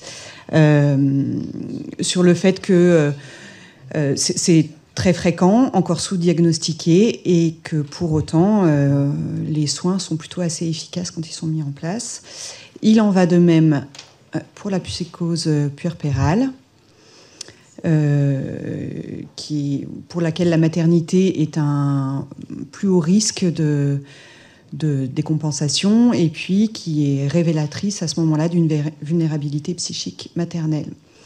La complication majeure, vous le voyez, c'est l'infanticide, et là aussi les risques sont assez, les soins plutôt sont assez efficaces quand ils sont adaptés et très précoces, que ce soit des soins pour la mère quand elle est très en difficulté, que ce soit des soins conjoints ou des soins pour le bébé ensuite. La bipolarité, là, c'est une présentation un peu du risque de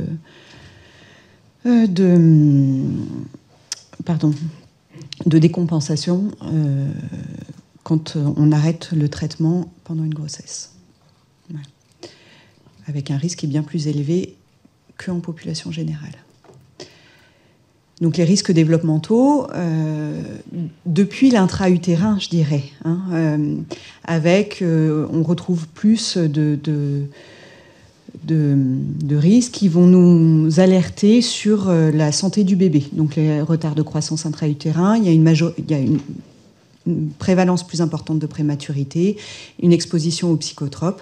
Bien évidemment, en soi, c'est pas un souci, mais par contre, on va croiser toujours ces données-là avec les autres risques qu'on peut avoir et les autres vulnérabilités qu'on peut avoir, les retards ou troubles du développement psychomoteur, TND et tous les risques qui vont avec, et puis surtout toutes les vulnérabilités psychoaffectives ou les troubles qui vont être plus d'allure somatique.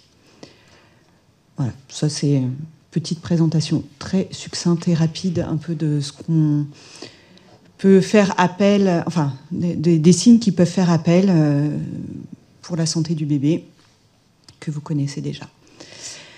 Donc pour pouvoir parler de tout ça, on parle de la santé du nourrisson, mais on sait aussi que c'est une donnée de santé qui va être très importante dans son développement, notamment avec une corrélation assez importante de la dépression maternelle et de la dépression chez l'adolescent.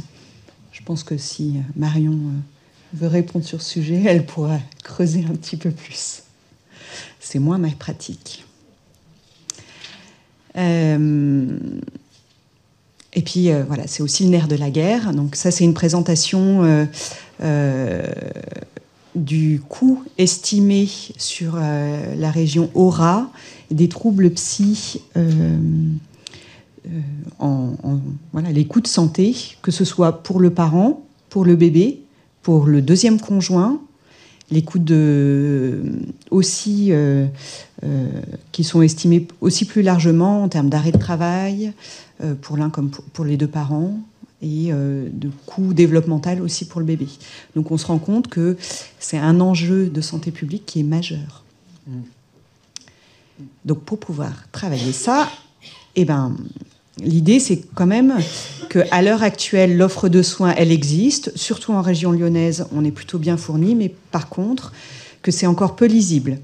Les parcours de soins, ils sont très complexes, avec une multitude de successions, de séparations avec les équipes ou avec les soignants qui nous ont portés.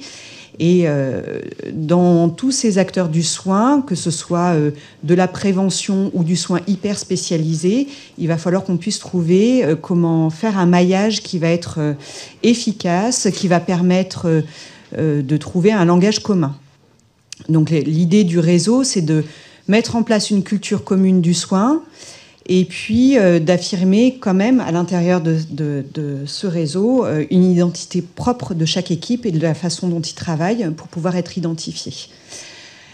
On va chercher d'autant plus à développer des coopérations donc pour faciliter le parcours de chaque famille dans une clinique où le risque de rivalité, de clivage, de déni, d'idéalisation, de dépendance est majeur.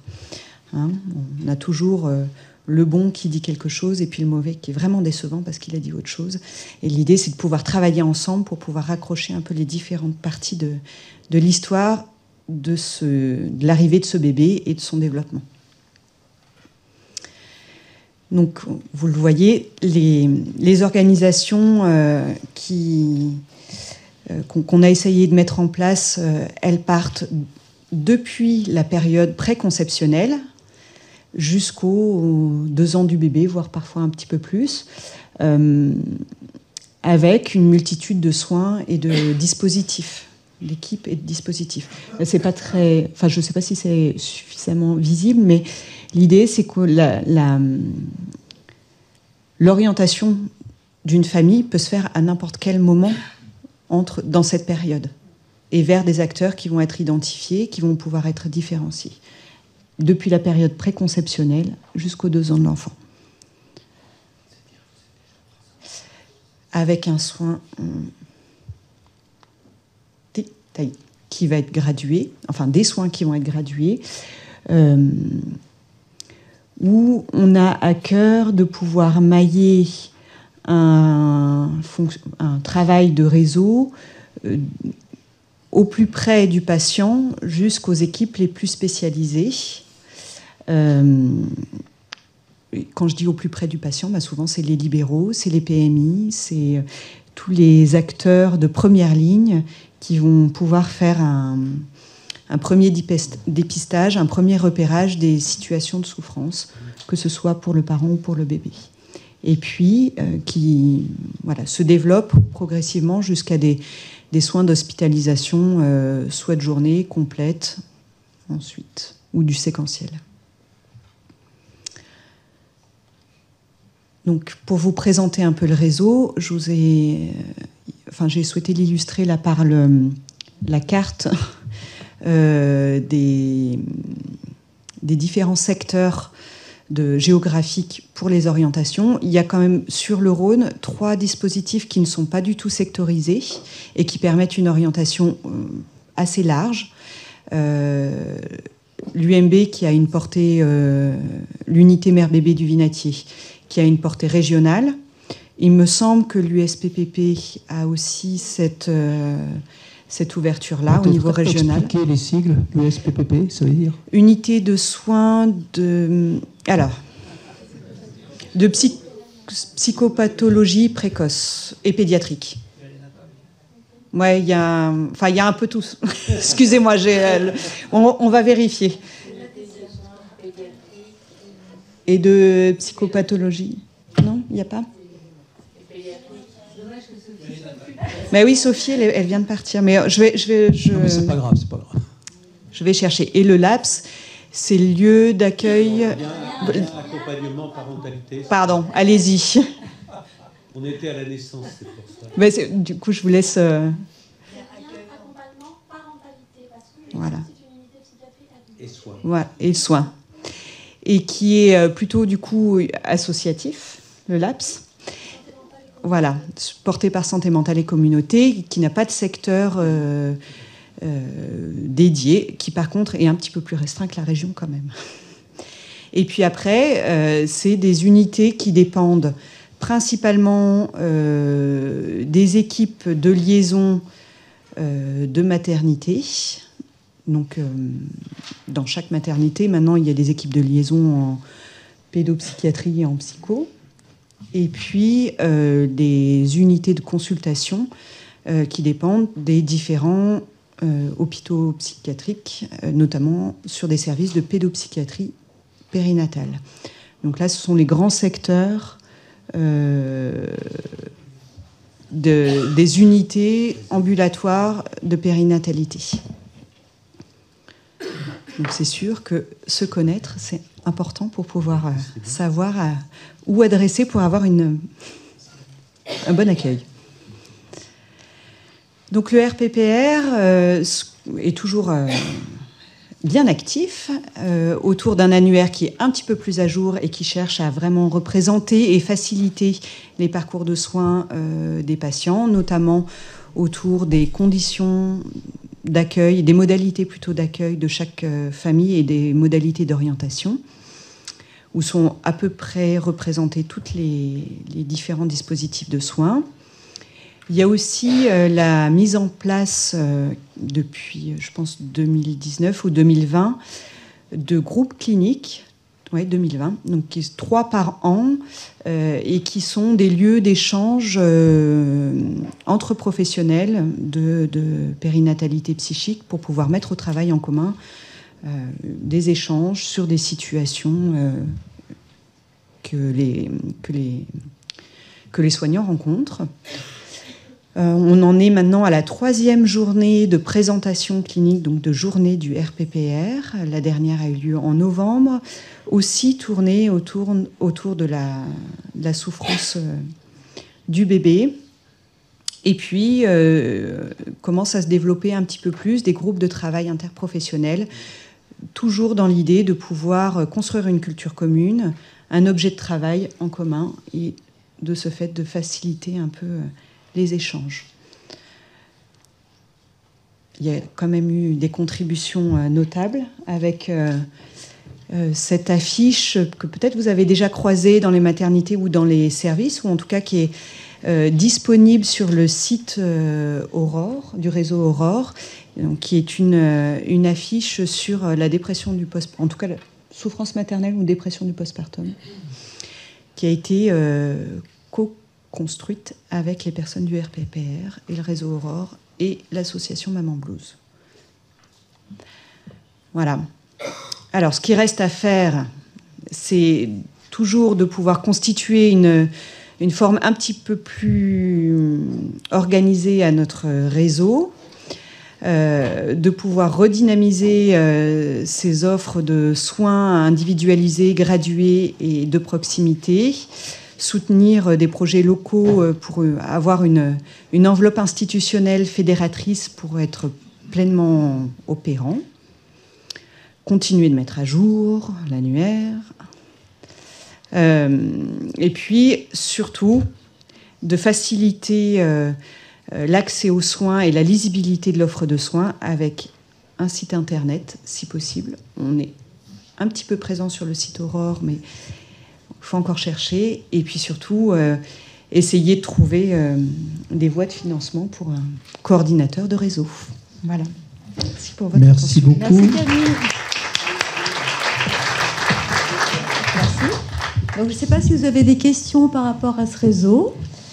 Qui effectivement, donc vous pouvez retrouver notre annuaire sur l'onglet du site du réseau Aurore. Voilà, donc on essaie de mettre à jour, mais voilà, comme on n'a pas de coordinateur de réseau, parfois, c'est ce qui reste encore très compliqué. Mais on est un réseau quand même qui maintenant a bien pris forme depuis une quinzaine d'années, parce qu'on a commencé à réfléchir sur cette mise en place. Et voilà, je trouve qu'avec les groupes cliniques, les journées, c'est un réseau qui fonctionne très bien, mais qui vraiment est limité pour l'instant au Rhône. Et pour moi qui travaille à la Croix-Rousse, dès qu'on sort un peu l'un, dans d'autres départements, c'est beaucoup plus difficile de repérer les acteurs d'un réseau psychique périnatal. Oui. Donc, est-ce que c'est réplicable dans les autres département? Moi, je suis de la Loire. On est pauvre de tout, de pédiatre, de psy. Nous, c'est vraiment parti d'un travail artisanal de tous entre nous. On s'est réunis, ça fait des années qu'on cherche à monter ce réseau. Voilà, alors je pense que c'est replicable vraiment partout. Mais je sais que Pierre Fourneray et le professeur Sylvie Sablon, avec qui je travaille, donc, ont un projet de task force où il y a des réunions quand même régulières dans la région Auvergne-Rhône-Alpes, notamment peut-être... voilà, donc ça se développe, on commence à travailler un peu interrégion, mais pour l'instant, on est dans le Rhône. Alors, voilà. Corinne Dupont. Oui, en tout cas, je vous invite à vous rapprocher du réseau de périnatalité, le réseau Elena. Il faut te rapporter... Oh, oui. À ta gauche. Je vous propose de vous rapprocher du réseau Elena, comme l'a fait le RPPR, et s'est rapproché du réseau Aurore. Et en fait, c'est comme ça que ça pourrait être fait, si jamais ça doit être fait. Parce que c'est Elena, oui. Parce que c'est quelque chose qui m'intéresse beaucoup et c'est un gros manque. Bien sûr. Et c'est quelque chose qui peut changer. On peut changer plein de vies. Hein. Oui. Je voulais répondre pour le réseau Elena, mais vous avez répondu, c'est parfait. Je voulais rebondir sur votre intervention sur la question de la culture commune. Oui. Le fait de parler de psychiatrie, moi je m'aperçois à quel point ça reste difficile quand même d'accepter des troubles psy, de consulter. Même pour les psychiatres, concevoir la question des projets parentaux pour les gens qui ont des troubles psy, c'est pas évident. Enfin, pour l'avoir vécu moi-même. Je veux dire, d'être stigmatisant par rapport aux gens qu'on accompagne. Il y a vraiment un site internet qui fonctionne depuis 10 ans. C'est un organisme public d'information en santé mentale qui s'appelle le Psycom, psycom.org. J'essaie de le diffuser au maximum parce qu'ils font un travail considérable depuis très longtemps pour donner une culture commune de la santé mentale. Oui. Et là, on voit apparaître beaucoup de choses sur la santé mentale de partout, de manière un peu différenciée. Je pense que votre travail vient compléter ce socle commun, parce que la santé mentale fait encore peur à plein de gens. Oui, chacun à notre niveau, on fait un gros travail pour déstigmatiser. Nous, par exemple, avec l'unité mère-bébé du Vinatier, moi qui travaille à la maternité, dès qu'on prononce le mot Vinatier, par exemple, c'est au secours, je ne veux pas y aller, je ne suis pas folle. Donc on fait un gros travail d'explication et de déstigmatisation, en fait, à partir des maternités. Camille, oui. La culture commune, elle est importante, mais je crois que dans ces moments aussi intimes de la vie, les parents ont besoin de sentir qu'on les porte vraiment vers le soin. Et de se connaître et de connaître parfaitement vers qui on les envoie, comment est-ce qu'ils vont travailler, de pouvoir parler de ce soin, finalement, ça aide beaucoup aussi à soulever les premières réticences pour savoir comment est-ce qu'ils vont être entendus, portés et accompagnés vers eux. La question de l'attachement, elle est nécessaire pour le bébé, elle est nécessaire pour toutes les familles. Une intervention au fond, oui. Je pourrais présenter. Je suis Céline Cat, je suis sage-femme en libéral. Et en fait, je voulais savoir, en termes d'adressage, parce que j'ai vu l'annuaire que vous aviez sur le réseau Aurore, est-ce qu'en fait, on choisit notre intervenant et on envoie un mail ou on vous appelle? J'imagine que ça ne doit pas être comme ça qu'on fait. Il y a plusieurs façons de faire. Déjà, de savoir où la personne est suivie, où est-ce qu'elle accouche. Déjà, ça permet déjà d'orienter vers les intervenants des différentes maternités, parce il y a partout maintenant des psychologues, psychiatres, pédopsychiatres dans les maternités. Et puis après, effectivement, le lieu géographique est important, parce que du coup, c'est vraiment, vous voyez, tout est sectorisé en psychiatrie publique et chaque adresse correspond à une unité de soins, à un CATTP mère-bébé. Mais voilà, s'il y a un doute, vous pouvez toujours nous appeler et puis on peut vous aiguiller. Formidable. Donc en faisant une demande directe, ça passe. C'est souvent, en fait, nous en libéral, enfin je dis nous en tant que sage-femme libérale, c'est vrai que c'est une question qui revient assez régulièrement sur la question de l'adressage, par qui passer, par où passer, et est-ce qu'on passe par l'hôpital général avant de passer chez vous.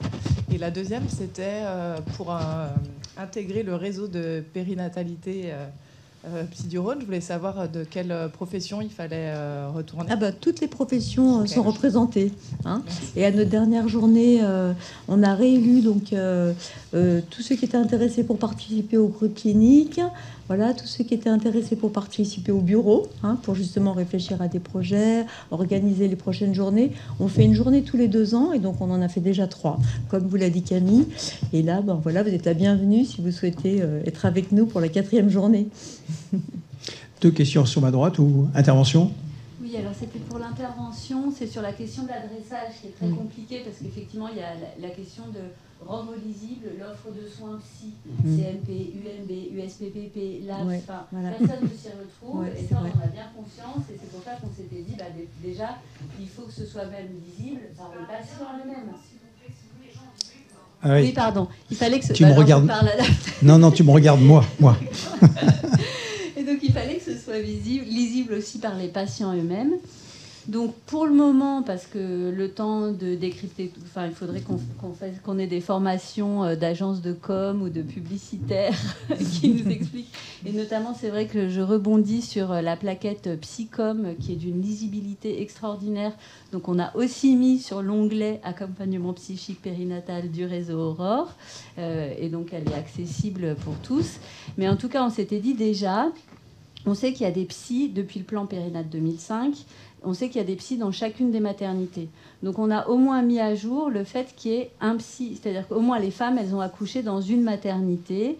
Et puis après, ça reste du rôle du psychiatre de liaison de maternité, je le sais puisque je le suis moi-même, de pouvoir un peu orienter avec, voilà, spécifiquement en fonction de la problématique, etc.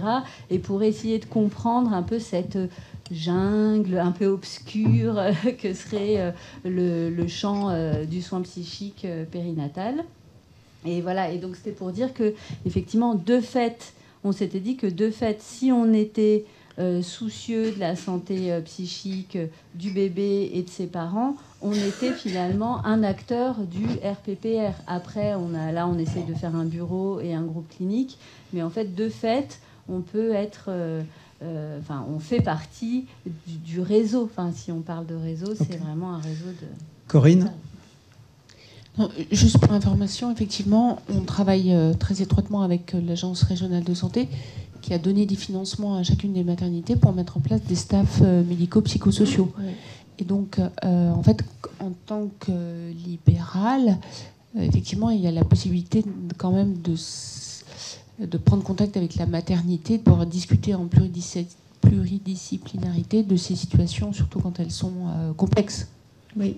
Et effectivement, dans chaque maternité, à la Croix-Rousse, par exemple, on essaie de repérer le plus tôt possible les mères en situation psychosociale fragile, et on essaye en anténatal aussi d'organiser des synthèses, d'être en lien avec tous les intervenants, et mes collègues font la même chose dans les autres maternités. Et puis après, effectivement, on est vraiment responsable du lien PMI, de savoir où on va adresser les parents et le bébé pour le postpartum, justement. Excuse-moi, oui, vas-y. Non, c'est bon. Non, je disais parce que... Michel, puis ensuite, je crois qu'il y a 2 questions à l'extérieur. Michel, vas-y. Oui. Tu as terminé ? Non, je disais juste qu'effectivement, on est très sensibilisé à la dépression du postpartum, et puis justement, effectivement, à cette donnée du suicide maternel dans les 1 an qui suivent la naissance de l'enfant. Du coup, voilà, on est quand même très préoccupé de la suite et de vraiment de l'accompagnement en postpartum. Voilà, moi je voulais parler parce qu'on parle beaucoup de réseau, et c'est vrai d'adressage, mais il y a aussi la question de l'échange, c'est-à-dire de pouvoir échanger autour de situations et relativement simplement. Par exemple, moi, quand je travaillais à mes yeux, effectivement, les sages-femmes, les puères pouvaient appeler assez facilement pour parler d'une situation, y compris pour des gens pour des personnes ou des mères qui ne voulaient pas avoir de psychiatre. Oui. Et c'est vrai que nous, actuellement, en psychiatrie libérale, nous avons organisé avec le CISRA et l'URPS Rhône-Alpes une possibilité, en tout cas dans un premier temps, pour les généralistes de pouvoir rejoindre un certain nombre de psychiatres spécialistes dans tel ou tel domaine, qu'ils soient pédopsychiatres, périnatalité, gérontopsychiatrie, etc. Et donc, concernant, par exemple, les situations qui nous sont proposées, majoritairement, ce sont des gens qu'on ne verra pas, dont on va nous parler, et ça a aussi le caractère régional, c'est-à-dire qu'un médecin de la Loire ou du Cantal ou du Puy-de-Dôme peut nous appeler éventuellement pour parler d'une situation. Et ce qu'on a découvert quand même, et ça rejoint la question de l'échange, c'est que effectivement les médecins généralistes, puisque là ce sont essentiellement des généralistes qui nous appellent actuellement, à quel point ils arrivent à s'emparer du sujet et à comprendre des modes de raisonnement que nous, psychiatres, nous avons, par exemple, face à certaines situations. Et c'est vrai que c'est quelque chose de très enrichissant, d'ailleurs, tant pour le généraliste que pour le psychiatre. Et ça pourrait rejoindre, bien sûr, toute autre profession avec qui on pourrait échanger. Et ça posera peut-être la question, dans le futur, la question des CPTS et la question des établissements de soins spécialisés en médecine libérale, en psychiatrie libérale, où peut-être nous pourrions soutenir aussi des projets de réseau et de faciliter les échanges entre professionnels du soin. On a commencé à le faire, Lyon 2e, 4e, on a fait avec la CPTS une intervention à la mairie sur la dépression du postpartum, justement. Voilà. Mais c'est vraiment la question de la culture commune, quoi, et ça commence à bien fonctionner, à bien prendre forme. Merci. Alors, une question à l'extérieur, et puis il nous reste 2 minutes après, oui. Moi, justement, c'était la question en tant qu'interne, c'est avant d'adresser, comment annoncer aux patients, à la mère, qu'on est inquiet pour la situation du bébé et de la maman, et qu'on va prendre un avis et comment ne pas la perdre de vue après. Il y a des formations là-dessus. Hein. Ouais, voilà, mais pour l'annonce. Vous, en tant que psychiatre, on essaye le annoncez plus possible. Et parfois, il y a des mamans qui ne veulent pas nous voir ou qui ne veulent plus nous revoir, qui nous voient une fois. Et ça reste effectivement très difficile. Et c'est peut-être, comme disait Michel, important quand même si on ne voit pas, de pouvoir quand même toujours avoir un œil, de savoir qui va pouvoir, quelqu'un de la PMI, quelqu'un qui va pouvoir quand même avoir un œil sur la situation. Puis après, parfois, c'est difficile, hein, c'est sûr. Alors, une question à l'extérieur, s'il vous plaît.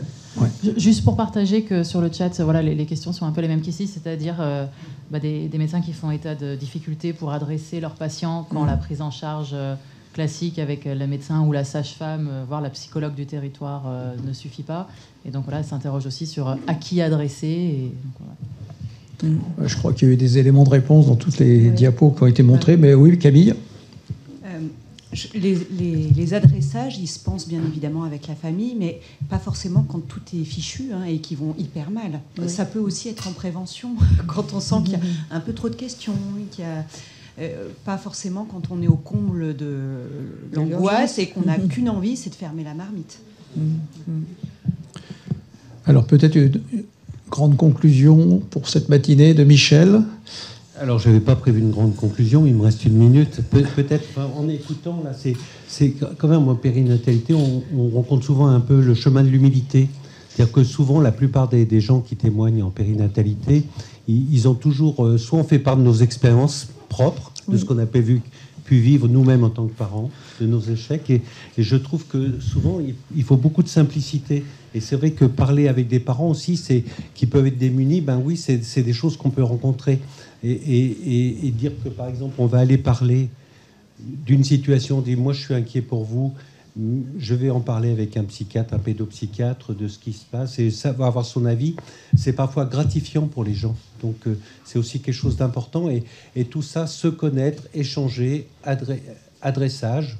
J'aime pas trop le terme, mais en tout cas, échanger. Je trouve que c'est bien de toujours être dans ce plus qu'offre la périnatalité où il y a plein de professions qui interviennent. Voilà. Merci à Camille et à Patricia. Oui, il y a il y a une personne qui veut parler au fond. Il y a une personne qui veut parler au fond, pardon. Oui. Ah oui. Alors, oui, pardon, il y avait juste une question, une information qui était transmise sur le chat, comme quoi il y avait une ouverture d'une unité de périnatalité centrée sur les interactions précoces sur le territoire Drôme Nord. Et je voulais savoir si, justement, le réseau Aurore recensait, répertoriait ce genre d'unité. Voilà. Réseau Aurore vient de partir. Elle vient de partir, mais je pourrais transmettre. Et puis... D'accord, on transmet. Voilà. Une petite annonce. Bonjour à tous, je m'appelle Astrid Guichardière, donc je suis interne en médecine générale et donc je fais ma thèse avec Coraline ici sur la souffrance psychique du nourrisson. C'est une thèse en 2 parties. La première partie, c'est la conception de la fiche, et la deuxième partie qui me concerne, c'est la diffusion et l'analyse de cette fiche auprès des différents professionnels de santé. Donc je vous demande juste de prendre une petite minute pour répondre au questionnaire qu'on a créé. Ça prend 1 minute 26, Coraline l'a testé.